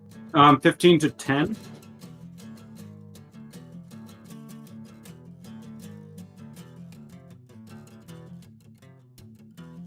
Oh, and Joy was there.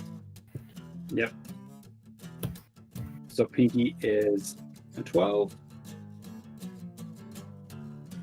10 to 5. 9.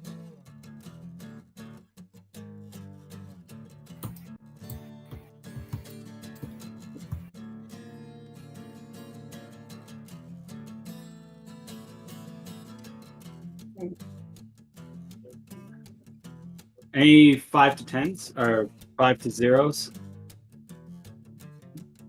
I don't know where Baron is, but we will have to start without. 15. He's a 15. Mm-hmm. Mm. Dang it. Okay. All right. So first up in combat is Moss. As you see this guy reach down to grab you by the scuff of your shirt, you are first up. What would you like to do? So Moss is going to strike him first. He's a little salty too. So Moss is just going to go straight for This is bad. He should actually use strategy with him right now. He's just going to attack with his daggers. His daggers? So, yep. Roll to hit. See if you hit. So the first one is a 21, and the second one is a 24. I'll also hit. Okay, sweet. So that's going to be... He's not figured out. What'd you roll? So that's going to be 7 plus... So that's going to be 13 points of damage. Alright. Unless that doesn't work. As Moss, how I would see this is you watch as Moss pulls out the daggers to strike, but sort of on instinct, instead of pulling out the obsidian daggers, the first dagger he pulls out is his metal dagger with a sapphire. Mm-hmm. Okay, and then Moss. Where's his bonus actions when I need him? Nope, that's Moss's turn. Okay. All right, Moss. As you go up and you slash him, you give him a cut right along the elbow. At that same moment, Opal, who had been saving her Thunder Smite, thrashes her axe against a rock right next to her. I'd like you to do a performance check. Or intimidation, depending on what you would like to do.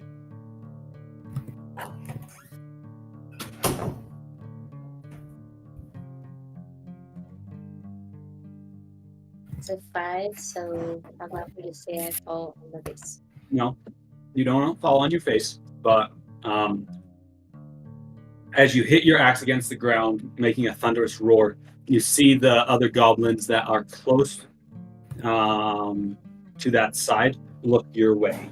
They know that you're there.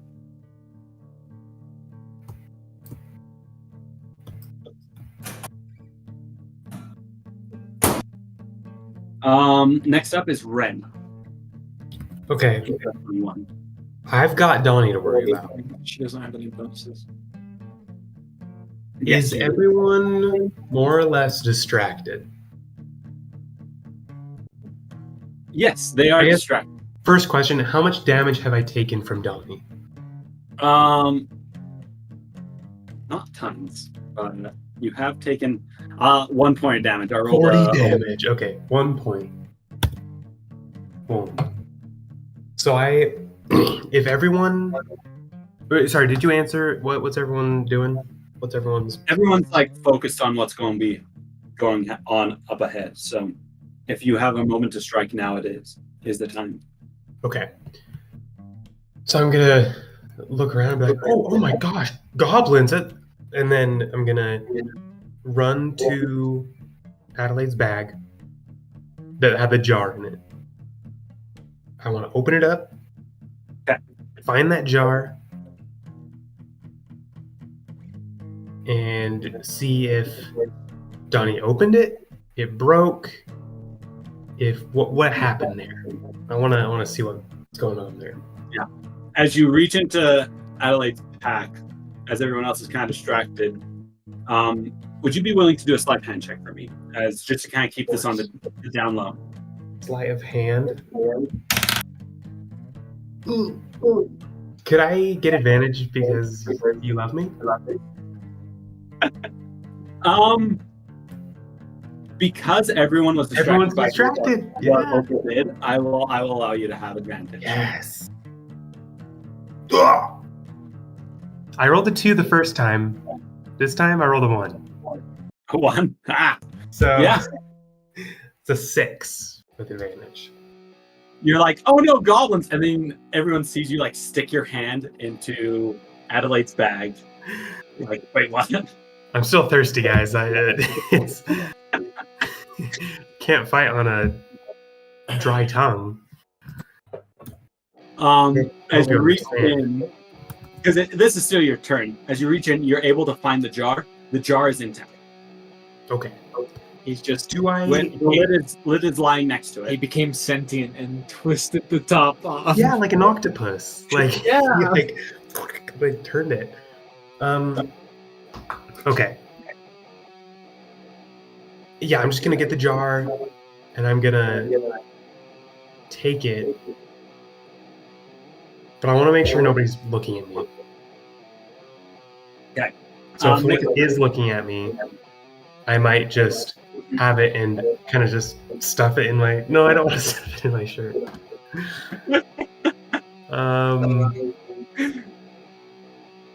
I'll put it to the side and be like, "Oh, it's empty. There's no water in there," and kind of just keep rummaging around until people just don't stop caring.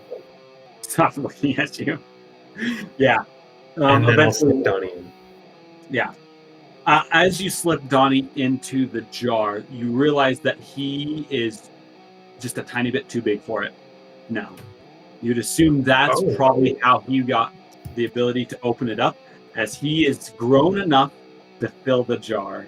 I imagine this is like a small mason jar. That's Like why, a pint jar. yeah, like a I need pint to get jar. that quart. Okay. And so he's filled up that to where, like, he touches the lid. Do we have like a? Do you have a bigger jar? You'll have to check on your next turn. Okay, I will. All right. Next up is Adelaide. So is this where they're at? Is Yeah. this the same amount of movement? So that Yes. Okay. So Adelaide's just going to use her turn to move as far as she can. 5, 10, 15, 20, 25, 30. She'll dash. 30, 35, 40, 45, 50, 55. We'll place her. I'm going to move her right there, I think. That's a good spot for her. That's all she's going to do on her turn. Awesome.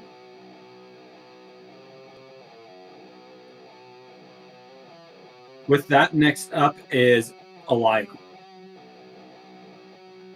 So, this is kind of depending on how you want to rule things, Chase, what kind of rules we've established for Elia. Wondering if it's okay with you if Elia casts web.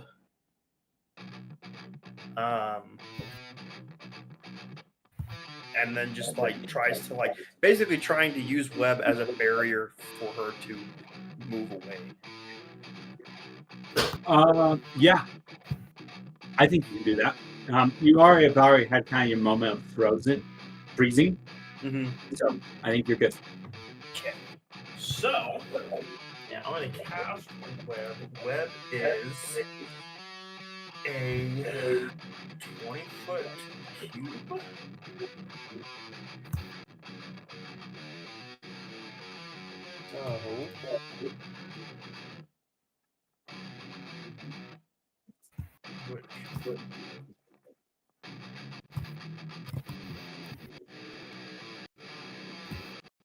So, Elia will pretty much cast it starting at the bugbear it'll go up onto like the side of the building, Mhm.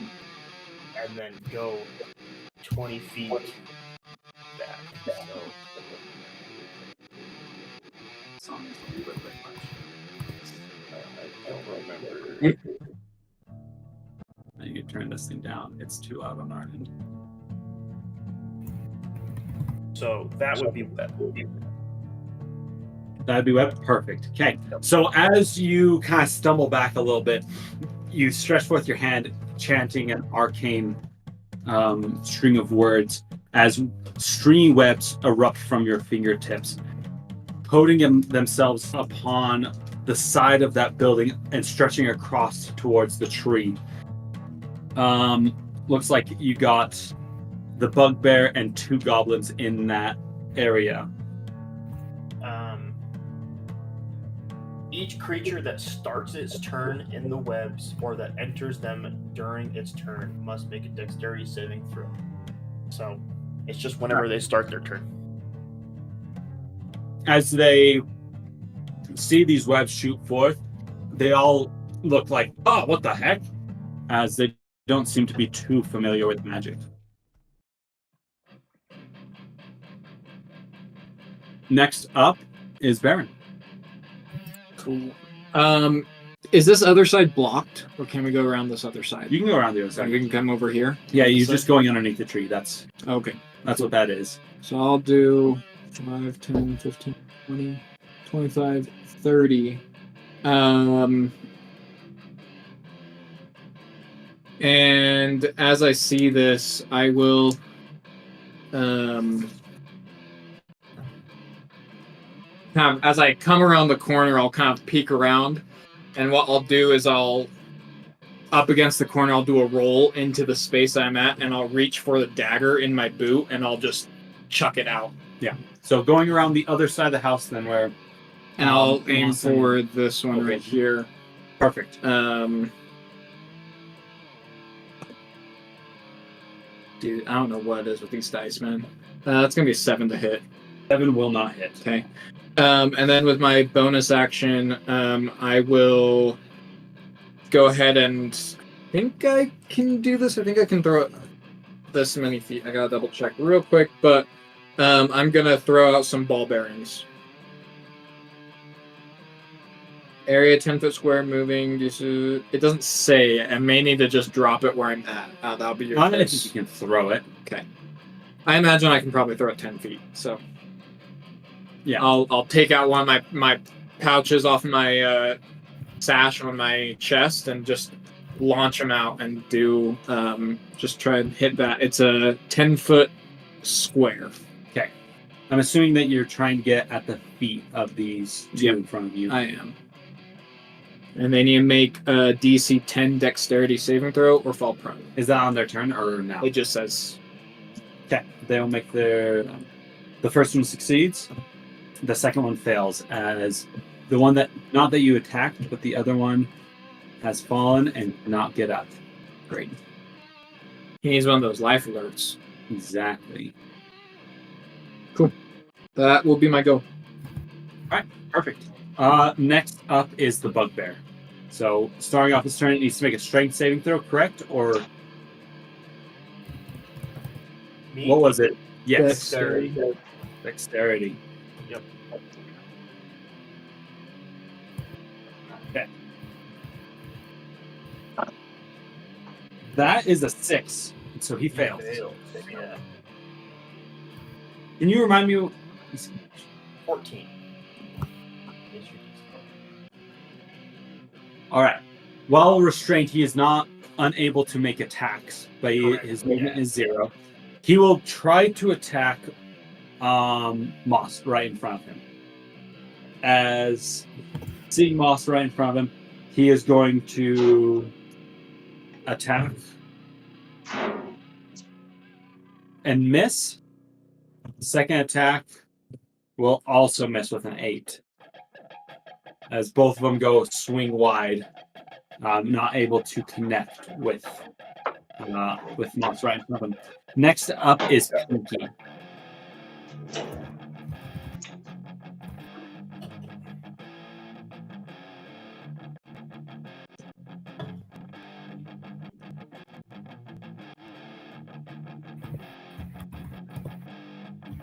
Pinky has moved towards Baron. I'm assuming she's about to take a shot. Sorry, I was muted. Oh, you're good. Yeah, sorry. So I'm gonna move up there and I'm going to shoot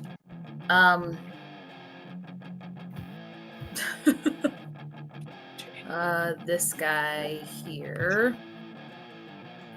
Perfect. All right. Cool. All right. That is a 24 to hit.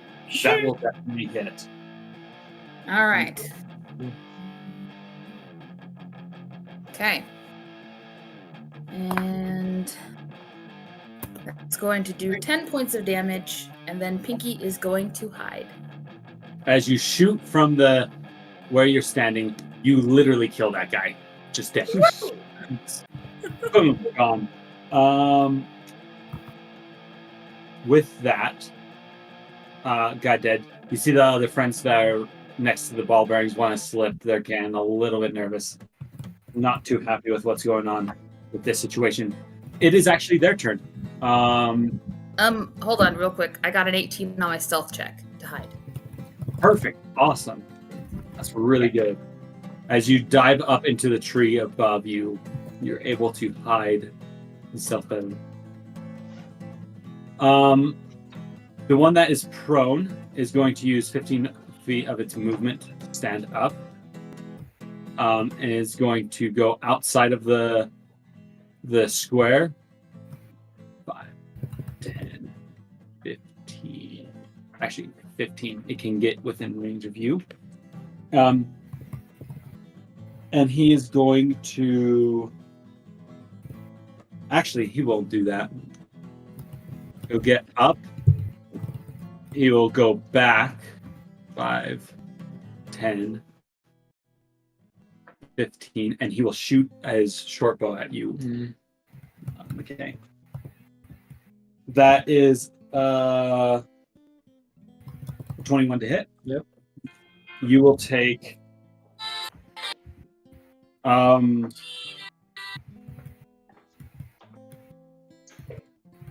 you will take 5 points of damage, and he's going to use his bonus action to hide. Ooh. He gets good enough that you do not see him anymore. Oh, is that tall grass? Is that what Yes. that is? So he's able to duck Gotcha. underneath the grass. That's the grass that Moss and... Well, I already seen that in. I don't like how this one keeps playing. We only have like so many. I know. Right. This one, he's going to... What the heck? He's going to step back right here. Hey, Kyle, you should mute yourself. 15, 20. He's also going to get into the grass. He will shoot at you as well, Baron. That is 11 to hit. I'll miss. Okay. With that, he will also do a stealth check as his bonus action. He disappears. With that, the door on the front of the house bursts open at that moment as 2 goblins, one rushing out of the window and one rushing out of the door. One will kind of approach Adelaide, the other one will approach you, Opal. One will take a swing at you, Opal. That is 22 to hit. And that is 3 points of damage. And then it will bonus action disengage. Go 5, 10, 15. Have around that corner. Then sees you there, Baron. This one will attack Adelaide. That one will also hit with a 21. She'll take 7 points of damage.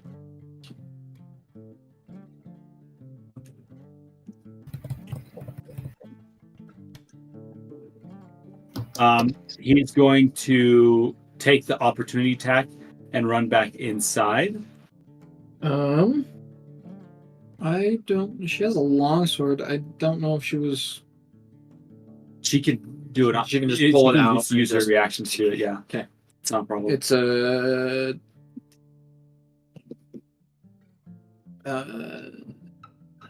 11. They'll miss. And this moth goblin that ran back inside will do a stealth check. What's her passive perception? Passive would be 13. She's still able to see him as he crouches down. Just Oh, that right inside the- hers. Hold on. Hers is 12. He doesn't mind. She can't see it. Whoops. I thought you said mine. No, No. Okay. With that, Opal, it's your turn. Opal, seeing that she kind of struggled a little bit, will run over to the goblin that just hit her and throw a javelin at him. You're gonna run over there, A little bit. like right there. I can hit him that way.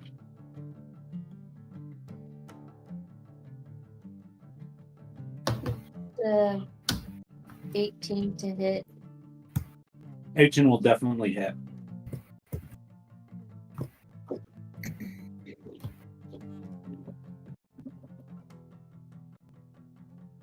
That's 6 No. points of damage. 6 points of damage. Yep. He is looking real bad hurt. Oh, these guys are squishy. You got As this, guys. He's just not happy with his life. Where's a fireball when we need them? Can Opal move the rest of the way closer to him?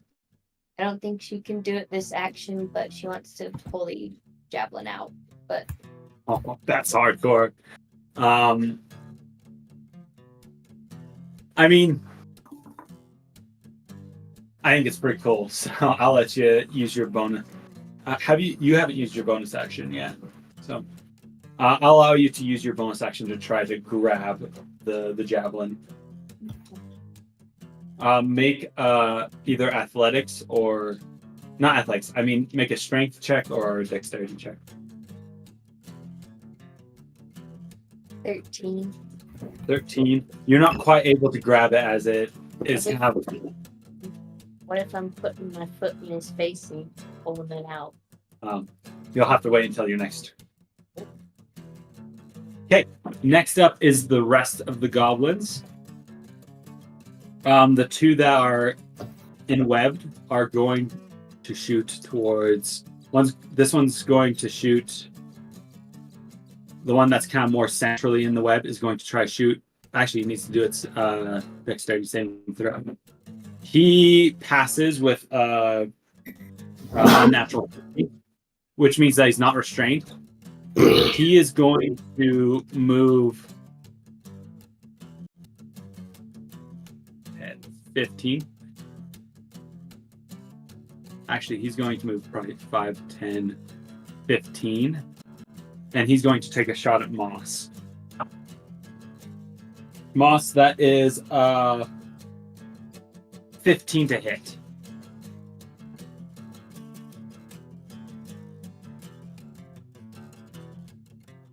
That will miss. Okay. He will use his bonus action to hide. And he does not hide well enough to remain hidden.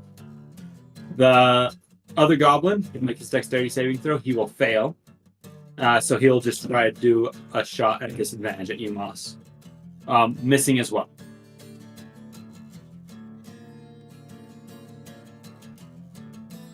The far ones on the other side, seeing Adelaide or Elia how she casted magic, they're going to go 5, 10, 15, 20, 25, 30, 10, 15, 25, 30, and both of them are going to take shots at you, Elia, trying to break your concentration. The first one is a 13 to hit. That does not.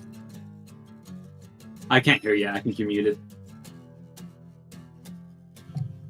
Oh, there you go. Sorry, that was weird. It hits. It hits. Okay. You will take just 4 points of damage. Okay.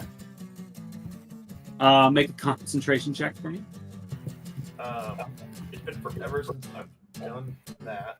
So if it's below 10 points of damage, just roll a d20, and if it's above a 10, you're good. Add your constitution. Add your constitution modifier or saving throw. So it's a 14. Okay, you're good. The next attack It hits. is a 13 and it hits as well. That is for 8 points of damage. Oh my gosh. And that is a 22. 22. Okay, Yeah. you still have web up. Both of these goblins are now going to try to stealth. One gets quite high with a 21. He is hidden. The other one with a 17, I would consider hidden as well. All right, with that, Moss, you are up again.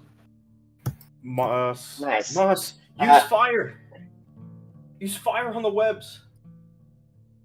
Dang right, I'll burn that. And Moss is gonna use Produce Flame, and he's just gonna cast it on the webs. Awesome. But it's gotta be like Moss is just gonna stare like dead-eyed into the bugbear, like one hand up with the fire and just like throw it casually at the web. Just watch it in flame. Awesome. Let it burn. So, depending on how you want to rule that, Chase, the webs are flammable. Any 5-foot cube of webs exposed to fire burns away in 1 round, dealing 2d4 fire damage to any creature that starts its turn in the fire. Okay. Yeah. That will be for sure the bugbear and for sure that other goblin. And how alive does the bugbear look? He's looking pretty good. Oh, fetch, he is. Mm-hmm. Moss is then going to use his bonus action to try and stab the bugbear again. Okay. Roll your attack with Produce Flame. Oh, okay. It'll still for sure light the web on fire. The question is whether or not you hit him with the damage and add that to his damage as well. I see what you're saying. Yeah. Produce Flame, that's just going to be an unnatural 20. That will definitely hit. Okay, and that's just going to be a 1d. Let me pull it up real fast. It should be 1d8. Yeah. Oh, sweet. Perfect roll. 8 points of damage. Nice. Okay. And then as he gets engulfed in flames, all of the webs light up like a moth flying into a bug zapper. Oof. Nice. So they will take their damage at the start of their turn. Okay. And then Moss is going to stab him. 15. 15. Yeah. A 15 will not hit. Okay. That's Moss misses the stabby stab. All right. But yeah, Moss doesn't have advantage, so. Yeah. Okay. And yeah, that's Moss's turn. Also, I know I started this fiasco, but I do have to run. I'll just be on the phone. But generally, no worries. Moss is just going to be stabbing. Okay. Cool. Okay. Next up, Ren. Okay. Is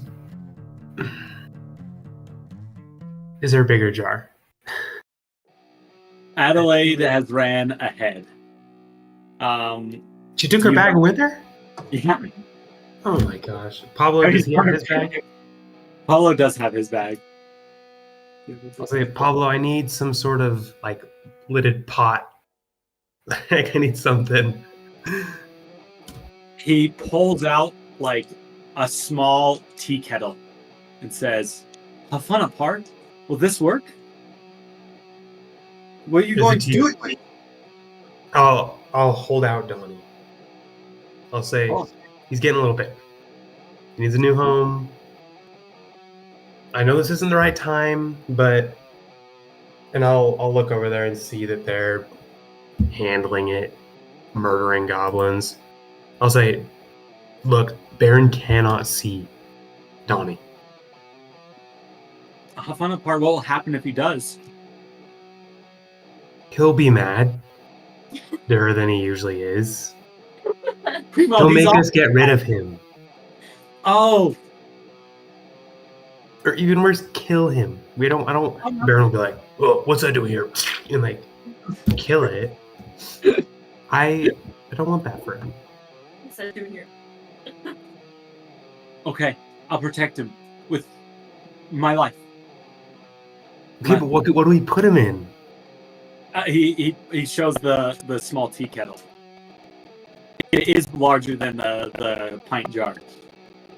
Okay, that'll do for now. He might like all the shapes in there. It's definitely a very more interesting photo. You know, rather than just like in the spout, there's a little like strainer in there. You might like playing in that, jump the gym. Okay, so he needs to like it in there, or else he's just gonna come out. That tea kettle doesn't screw on and it has a spout. So I'm gonna put Donnie in the tea kettle. Mm-hmm. Put him in, and I'll give him some chips. I just imagine they have like chips in your pocket.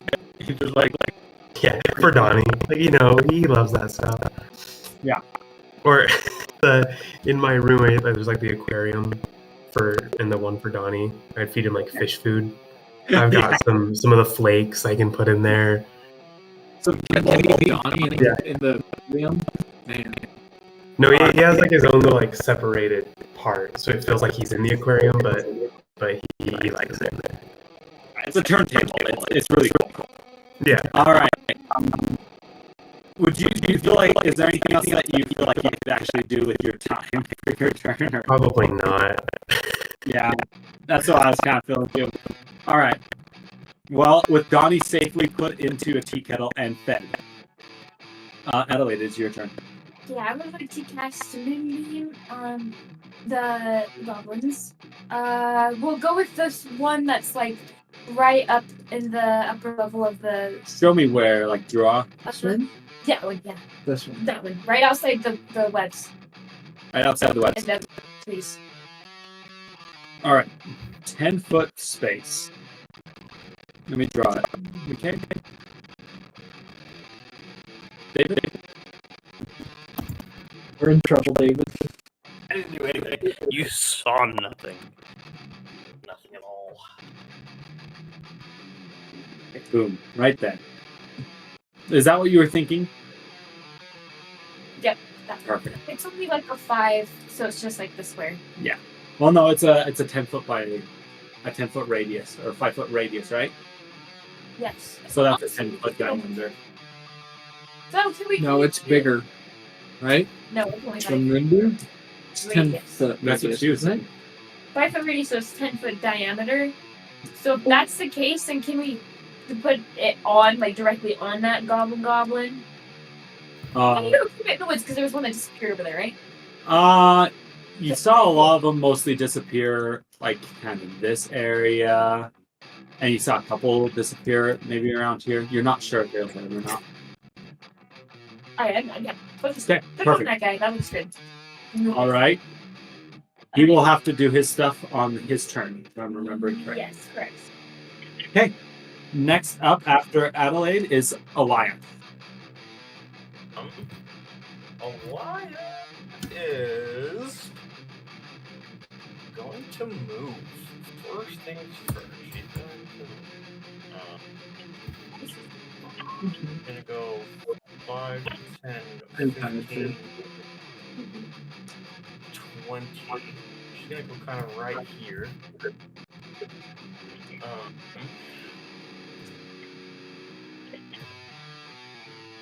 And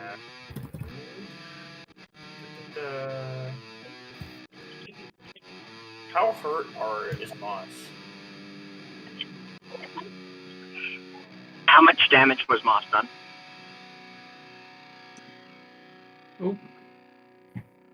No, just I don't how remember. hurt are you, Moss? Was Moss hit when I was off for a split second? No. No. Moss is at full life. Full? Okay. Yeah, he hasn't been hit.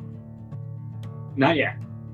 I'm going to cast Chaos Bolt on Bugbear at first level. So I'm going to do fire damage. Okay. So we roll a hit real quick. That is an unnatural 20. That will definitely hit. And then it'll do 18 points of damage. Oof, 18 points. Yeah. Big hit. Nice. I mean, nice. Okay. Yeah. He takes it. He's on fire. He's smoking. Still alive.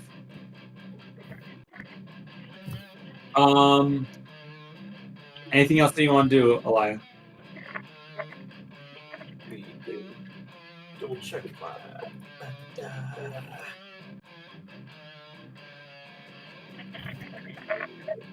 Where's my concept? Nope, that's it. Perfect.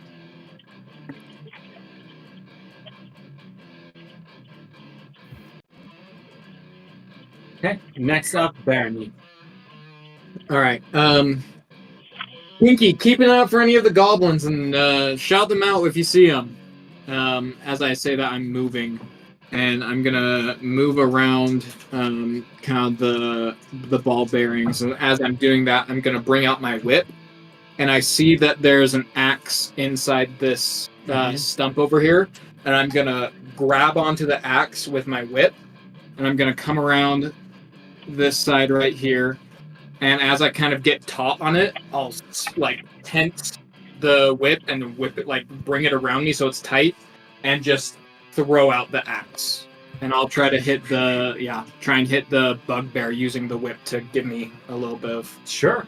Throw that hand axe at the 1d6 points of. I think it's strength, right, to throw it. Yeah. Come on. That's 2. 2 to hit. Dang, dude. He goes, I've been on such a bad streak. And then That's okay. hits the dirt about 3 feet from his feet. That's pretty bad. 15. Yeah, I'll stay here. And I will. I think that's all I'll do. Okay. Sounds good. First up now is the bugbear. With his flames being burnt, he needs to get 2d4 damage. That'll be 3 more points of damage. He's not looking too good. Looking all right, I guess. And Moss is sort of like yell at him, or not really yell, but like as it's his turn, Moss is just gonna like whisper to him, just like ready to give up, or you can still succeed. Not yet. He is going to swing at you once and miss. Next swing, however, I'm assuming will actually also miss. 13. Actually, no. 14. No, 14 does not hit. Perfect. Okay. After that, he is going to move himself out of the. Actually, he'd probably go this way. He'll move himself out of the flaming webs, and that's where he's going to stand. Next up is Pinky.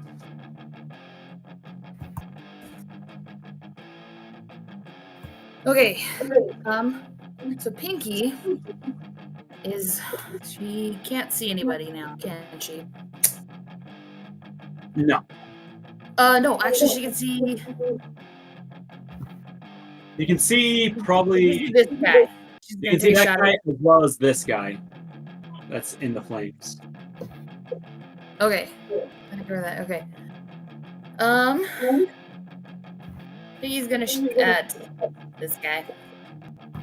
Yeah.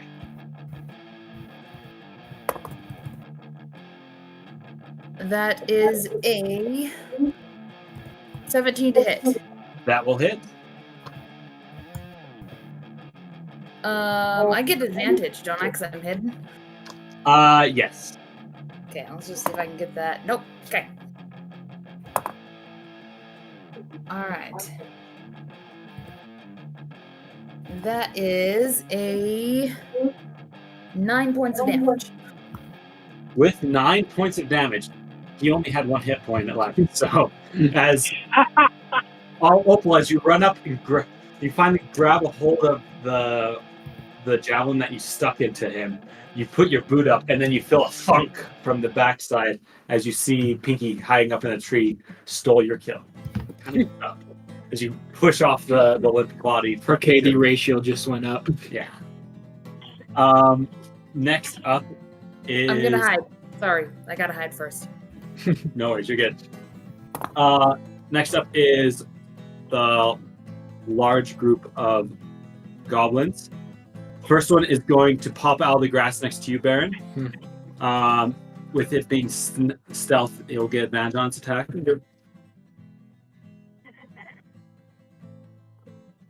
16 is my AC because I don't have a second. So that will hit. Weapon. Yep.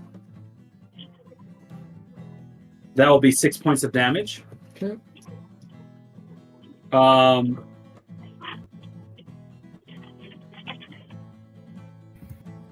Another one will pop up right next to you. As soon as they pop up, but before, Pinky do anything to stop it, she's gonna yell out, "They're over there, Baron!" Just as they're striking him. Yeah. Bam, bam. The next Thanks, Pinky. The next one that will give up will his highest is a 14, so he will not hit. They will both end up using their bonus action to disengage from you. Man, these guys are playing smart. Good job, Chills. As they run away. Oh, come on! About 3 more, maybe it'd been a fair fight.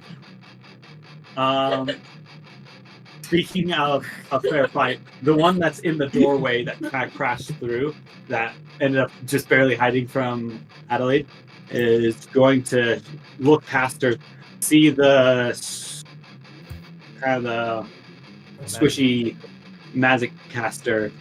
They don't like magic. Oh, I know. She's gonna shoot. This one's gonna shoot at you. Yep, it hits. Yeah, it hits. You take 5 points of damage. And it's going to duck back inside. And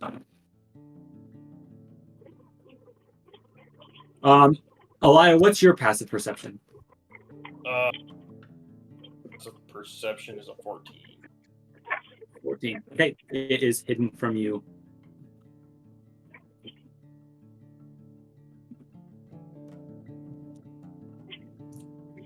All right. With that, next up, Opal. It's you. Well, seeing that my kill was taken, I'll just have my javelin and just shrug, flop my arms like a disappointed child. And then I'll just head over to Adelaide, kind of scuffing my feet.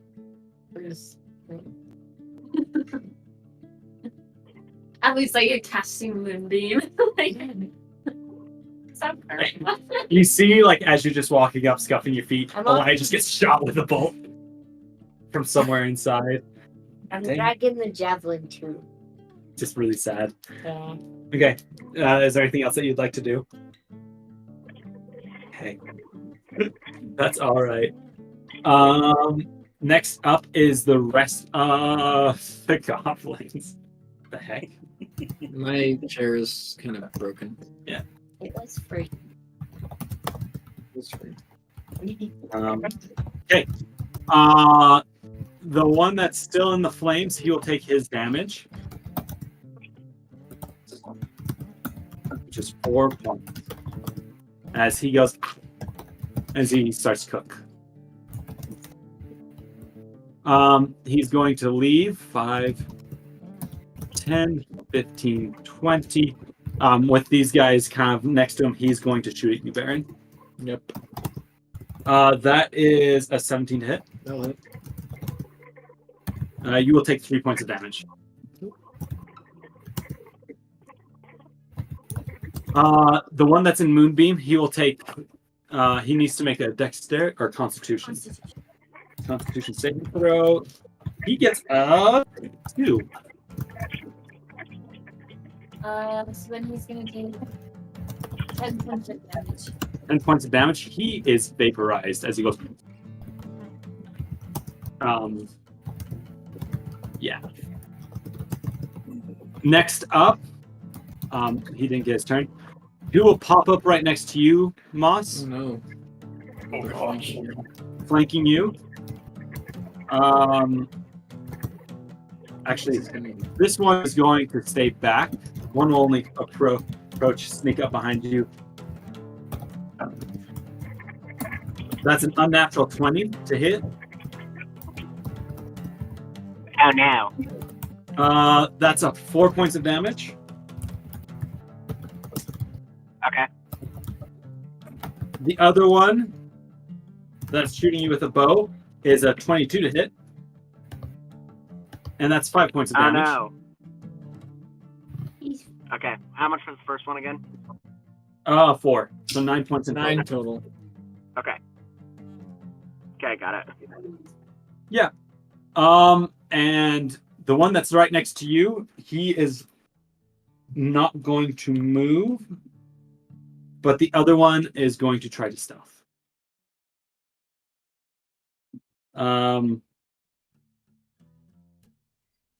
What's your passive perception, Moss, as you're kind of the closest one to him?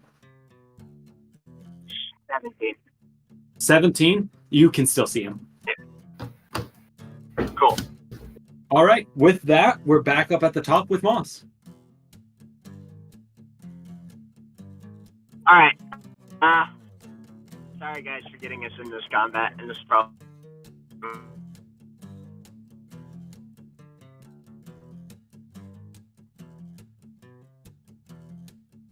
Is that what Moss says? It's like, sorry, guys. My bad. I think we lost him. I think we did. He did just say he was gonna stab everything. Yeah. The problem is I just don't know how much he would do for damage if he was stabbing. Just kill him off. Just kill his character. Yeah. He tries to you can't stab. hear me. You can make a new one. I can hear you, Kyle. Go ahead. Go ahead, Kyle. Okay, you can hear me? Yeah. Yeah. Is the bugbear still alive? I didn't catch that. Yes, he is. Okay, Moss is gonna try and hit the bugbear. I got this dice roller thing. Double slashes with his blades. It's gonna be a... Yeah, it's this one. 17 and a 12. Ugh. 17 and a 12. The 17 will hit, the 12 will not. Okay, that's gonna be... 4... I'm second forgetting this one. 7 points of damage. 7 points of damage. Okay? And how does the bugbear look? He's looking worse for wear, but he's still up. Well, I was hoping that would kill him. Yeah, that's all Moss can do. Okay. Yeah. Just, so Moss has got 24 hit points left, 16 armor class. He's just gonna stabby stab with an attack bonus of 5. All right. Wait, that has a plus 6 to hit? Sorry, guys. He's a +5 to hit. Plus 5 to hit. All right. No worries, we got you. Okay. Take care. Cool. Good night. Next up is Ren. Okay. I'm making an executive decision. I'm going to keep Donnie with me. Okay. The teapot, it's going to be like at my side. I'm more perceptive than I think Pablo. I'll say no offense, Pablo. You've got a lot going on. And you're always opening up that bag, and I don't want to give you extra stress. I think you could do a great job, but let me take care of it. It'll be great. As you say you have a lot going on, he kind of flexes a little bit, like, oh, stop. You do. You have so much on your shoulders. You should really. If you need any help with anything else, let me know. Okay. But I'm gonna take Donnie. I consider myself to be alert. It's a feature I have, I'm gonna take him. So I'll take Donnie, and I'll say, but my friend's always getting into trouble. So I'm gonna move to help my friends. I can't really do any meaningful thing. I'm just gonna move 30 feet, which is my movement. And just get closer. Well, actually, I might as well move more. I'm gonna dash a little bit. I'm gonna run in. Okay. Make his dexterity saving throw as you run there. Wait, why? That blue square is ball bearings. Oh. They're like really small, so it's hard for you to see. So. Okay, yeah. I was like, if there's burning webs, I'll see that or something. Okay, yeah, I can make a dex save. Is it considered a trap? Technically, I'd say so. Haha. Okay. I rolled a 9 2 times. A 9 2 times. That's 13. Okay, 13. Yes, you succeed. It's a 10 DC. Okay, I'm running. I see him, and I just kind of hop over him. There you go. Ooh, ooh, like little tiptoes over.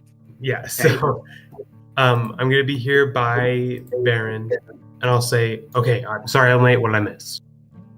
Bunch of goblins. That's about it. You would notice where you and Baron are standing looks to be where they were burying something. You see some crude shovels in that area. It looks to be whatever they've been burying is buried. Can I borrow your net? Sure. I'll throw it to you. Gotcha. Good deal. Throw it to you and you get trapped in it.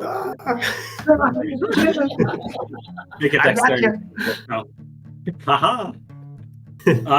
With that, Ren, making your way next to Baron. Adelaide, it is your turn. I'm going to move my moonbeam to this goblin that's not the one in front of Moss, but just to the right of me. Just to the right? Yes. Okay. If I actually I can. Where are you trying to go? Right here? Right here? No, so right there. Boop. Okay. When it is his turn, he will do stuff. He will burn. Burn, baby, burn. Disco Inferno. Next up is Alaya. Unless you had anything else you want to do. Adelaide. Nope. All I can do. It's this moment. Okie dokie. My turn. I, my good friends, am going to cast Wither and Bloom. Oh, good move. It is a 10-foot radius sphere centered on a point within range. It's a 60-foot range, so kind of anybody. It's going to be 2d6 necrotic damage on a failed save, half as much on a successful one. Non-magical vegetation in that area withers. Okay. In addition, one creature of your choice in that area can spend and roll one of its unspent hit die and regain a number of hit points equal to the roll plus your spellcasting modifier.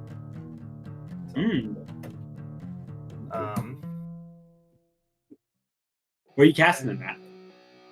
On top of radius. I got to remember how I do. No, you take damage. You can choose. Circle. No, it means to. Oh, And then it's kills red. 10 foot. So it would be. Oh, not where I want that. We're gonna go pretty much right here. I'm trying to think. A 10-foot sphere would be a 20-foot circle, right?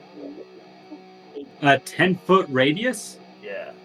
would be 20-foot diameter, so you just need to go a little bit bigger than that, I think. Alexa says it's not. I'm probably right about that. Yes, that looks right. But if you I'm gonna do it you can just go. pretty much right there. Perfect. So all of them need to make a dexterity saving throw? Constitution. Constitution, please. Okay, we'll start with the bugbear. He got an 8, so he fails. Fails. Oh, sir. Goblin right behind him gets 12. Fails. Last one is a 19. Pass. So they. How much damage? That fail take 10 points of necrotic damage. Oof. The ones that succeeded take 5. And then This guy is dead. This guy is looking pretty hurt. And the bugbear still looks really, really hurt. With this casting, you can tell that this bugbear must be some higher ranked bugbear than just like an average warrior. You see that instead of just normal hide armor, he's wearing a chain shirt. And his weapons are a little bit nicer.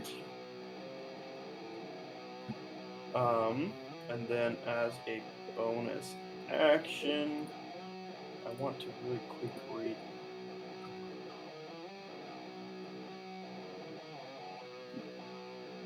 So I'm gonna try and telekinetically shove the bugbear 5 feet to the right. To the right. Okay. Actually, no. To the left diagonal. Is the fire? It's only burning for one turn, Yeah, 1 turn, correct. so it's done now. Yeah. Just so you know. Yeah, I know.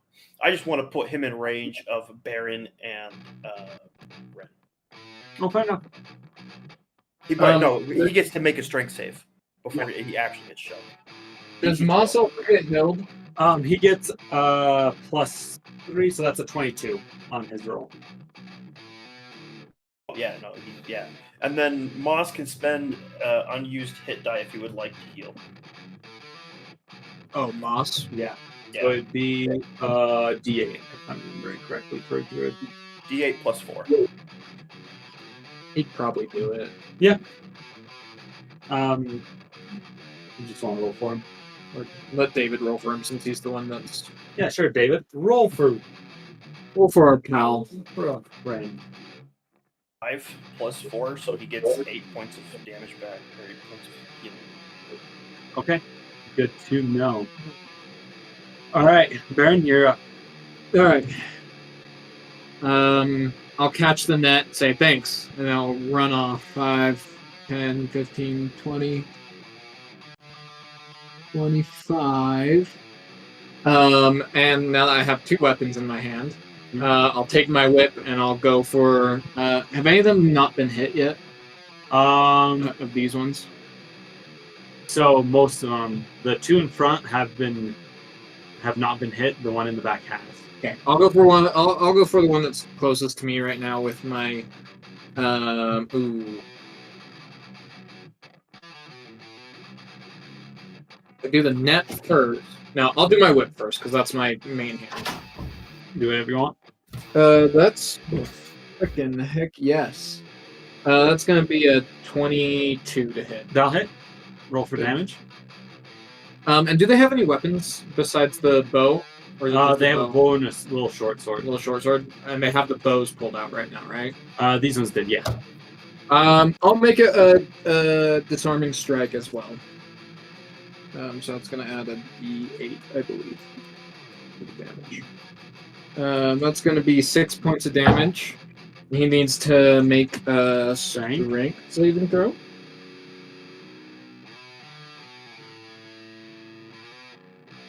Oh wait, no, that's more points of damage. I'm so sorry. That's gonna be +4 to that. So, he is dead then. Okay. Cool. And then I will go ahead and throw the net onto the one in the back as part of the same action here. That's going to be, is net's dexterity or strength? I actually don't know. Red? I'll have to look up the rules for a net. Is it strength or dexterity? I'm looking right now. If it's strength, does a 14 hit? A 14 will not hit. Okay, if it's dexterity, then it's going to be a 16. It's dexterity. Great. So that's a 6. That'll hit. I don't know this. I don't know how nets work. Do you know how nets work? If you hit them, they're restrained. Okay, so he's restrained now.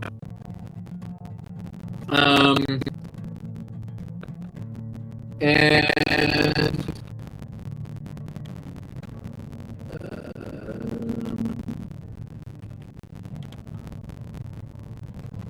I'll let that one be restrained. And then I'll use an action surge, and I will go ahead and go for the other one. Okay. Which one did you restrain, by the way? I'm assuming I restrained the one that was like right in front of me. Yeah. So it was just like straight ahead.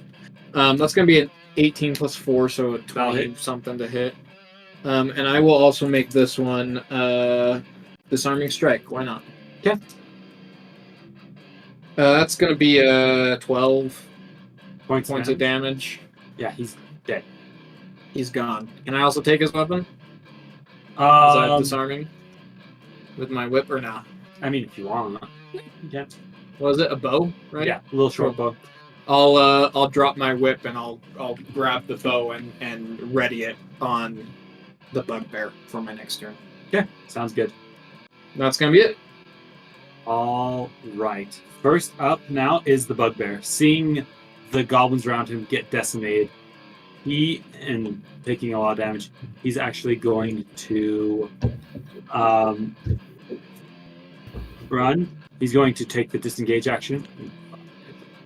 10, 15, 20, 25, 30. And he's going to start running off. I actually don't think he's going to disengage. He'll still get to where he was. So Moss will get an opportunity. Moss will get an opportunity attack. It's probably best if we roll for that. He gets a natural 1. Which misses. Once he gets here, he's going to attack the net. Rear end. That will hit. Let me roll for damage. I don't know what the thing of a net is. I got it. I looked it up. As he runs past this, he uses the tip of the javelin and cuts a hole clean through.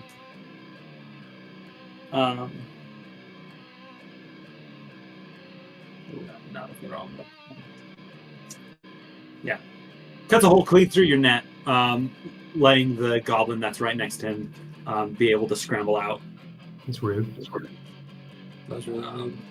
Next up, after his turn is is Pinky. Okay. Pinky is going to she's gonna shoot at the bugbear. Okay. Advantage because she's hidden. Natural 20. Oh, Yeah. I'll hit. All right. Here we go. Don't forget lingering injury. if you like. 11 points of damage. Okay, with 11 points of damage, how would you like to do this? Yeah. Okay. So I imagine that he just kind of thrust the javelin in to, rip the net. And as he looks up, to start turning, the arrow's going to fly straight at his chest and he's going to see it coming and he's not going to be able to stop it. Yeah. Okay. As it hits his chest, piercing his heart, he's going to thud hard on the ground right next to the prone goblin thing right there that's just barely been freed. His last final words is going to, as he looks at that goblin, is going to be, run. Tell them what happened. And that's it. As he dies. Where there's 5 goblins, there's 30 more to follow. Next up is the goblin that is prone. Sorry. I'm moving and Okay. I'm going to hide over there. Good deal. You can do that.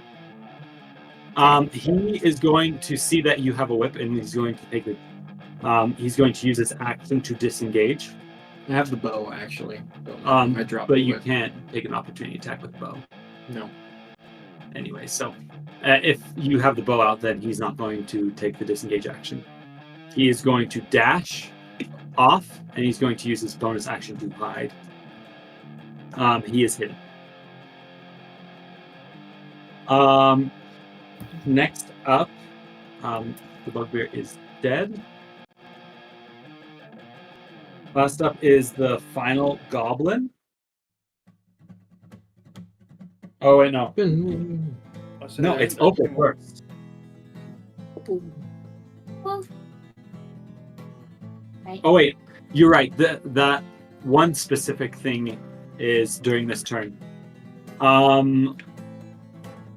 You guys don't see anything else happen. Opal, it's your turn.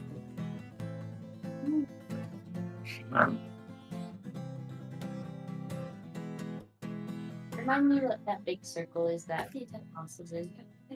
It was just a spell, but it's gone now.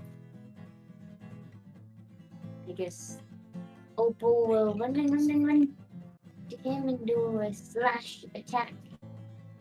To turn and slide and I don't think you're a little bit too far away. far. Oh no, you're perfectly And there. then push. Slide in, make your attacks. Slide it in, but it's sliding action. I'll do 2 hands. I think I'm doing 2 hands because I'm also rolling the lowest I've ever rolled in my life. That's a 7 to hit. That will not hit. Rolling a nat 1. Oof. I'm sorry, Faith. Yeah, that will not hit. Opal will actually be back where she is, and she would have daydreamed the whole thing. She just sits there like, That'd be so cool if I did. I'd save the day. But then I'd probably not hit. Ah! All right. Last up is this final goblin. He needs to make a Constitution saving throw. He fails. Roll for damage. Isn't there a goblin in the house still? Is 0 0 or is 0 10? That's 20. 0 is 0 is 20. It's 10. Yeah, 0 is 10. Yeah, okay. 12. He is dead. Okay. And you guys are out of combat. Can we not search for the other one? Goblin house in the house? I thought there was another You guys goblin are- in the house. You guys are out of combat. Oh, okay. Get the house goblin. All right. And with that, Maybe we will we burn finish it. this next week. What? Awesome. Very fun. Let me And go. don't worry, I know where the goblins are at. Cool. I know. I just, yeah, all right. I mean, if you poke your head out of a door and you see your whole entire tribe massacred, probably gonna bring your head back inside. Just saying. Probably. That's his house now. He lives there. This Making is a his home. This is your house. This is a home.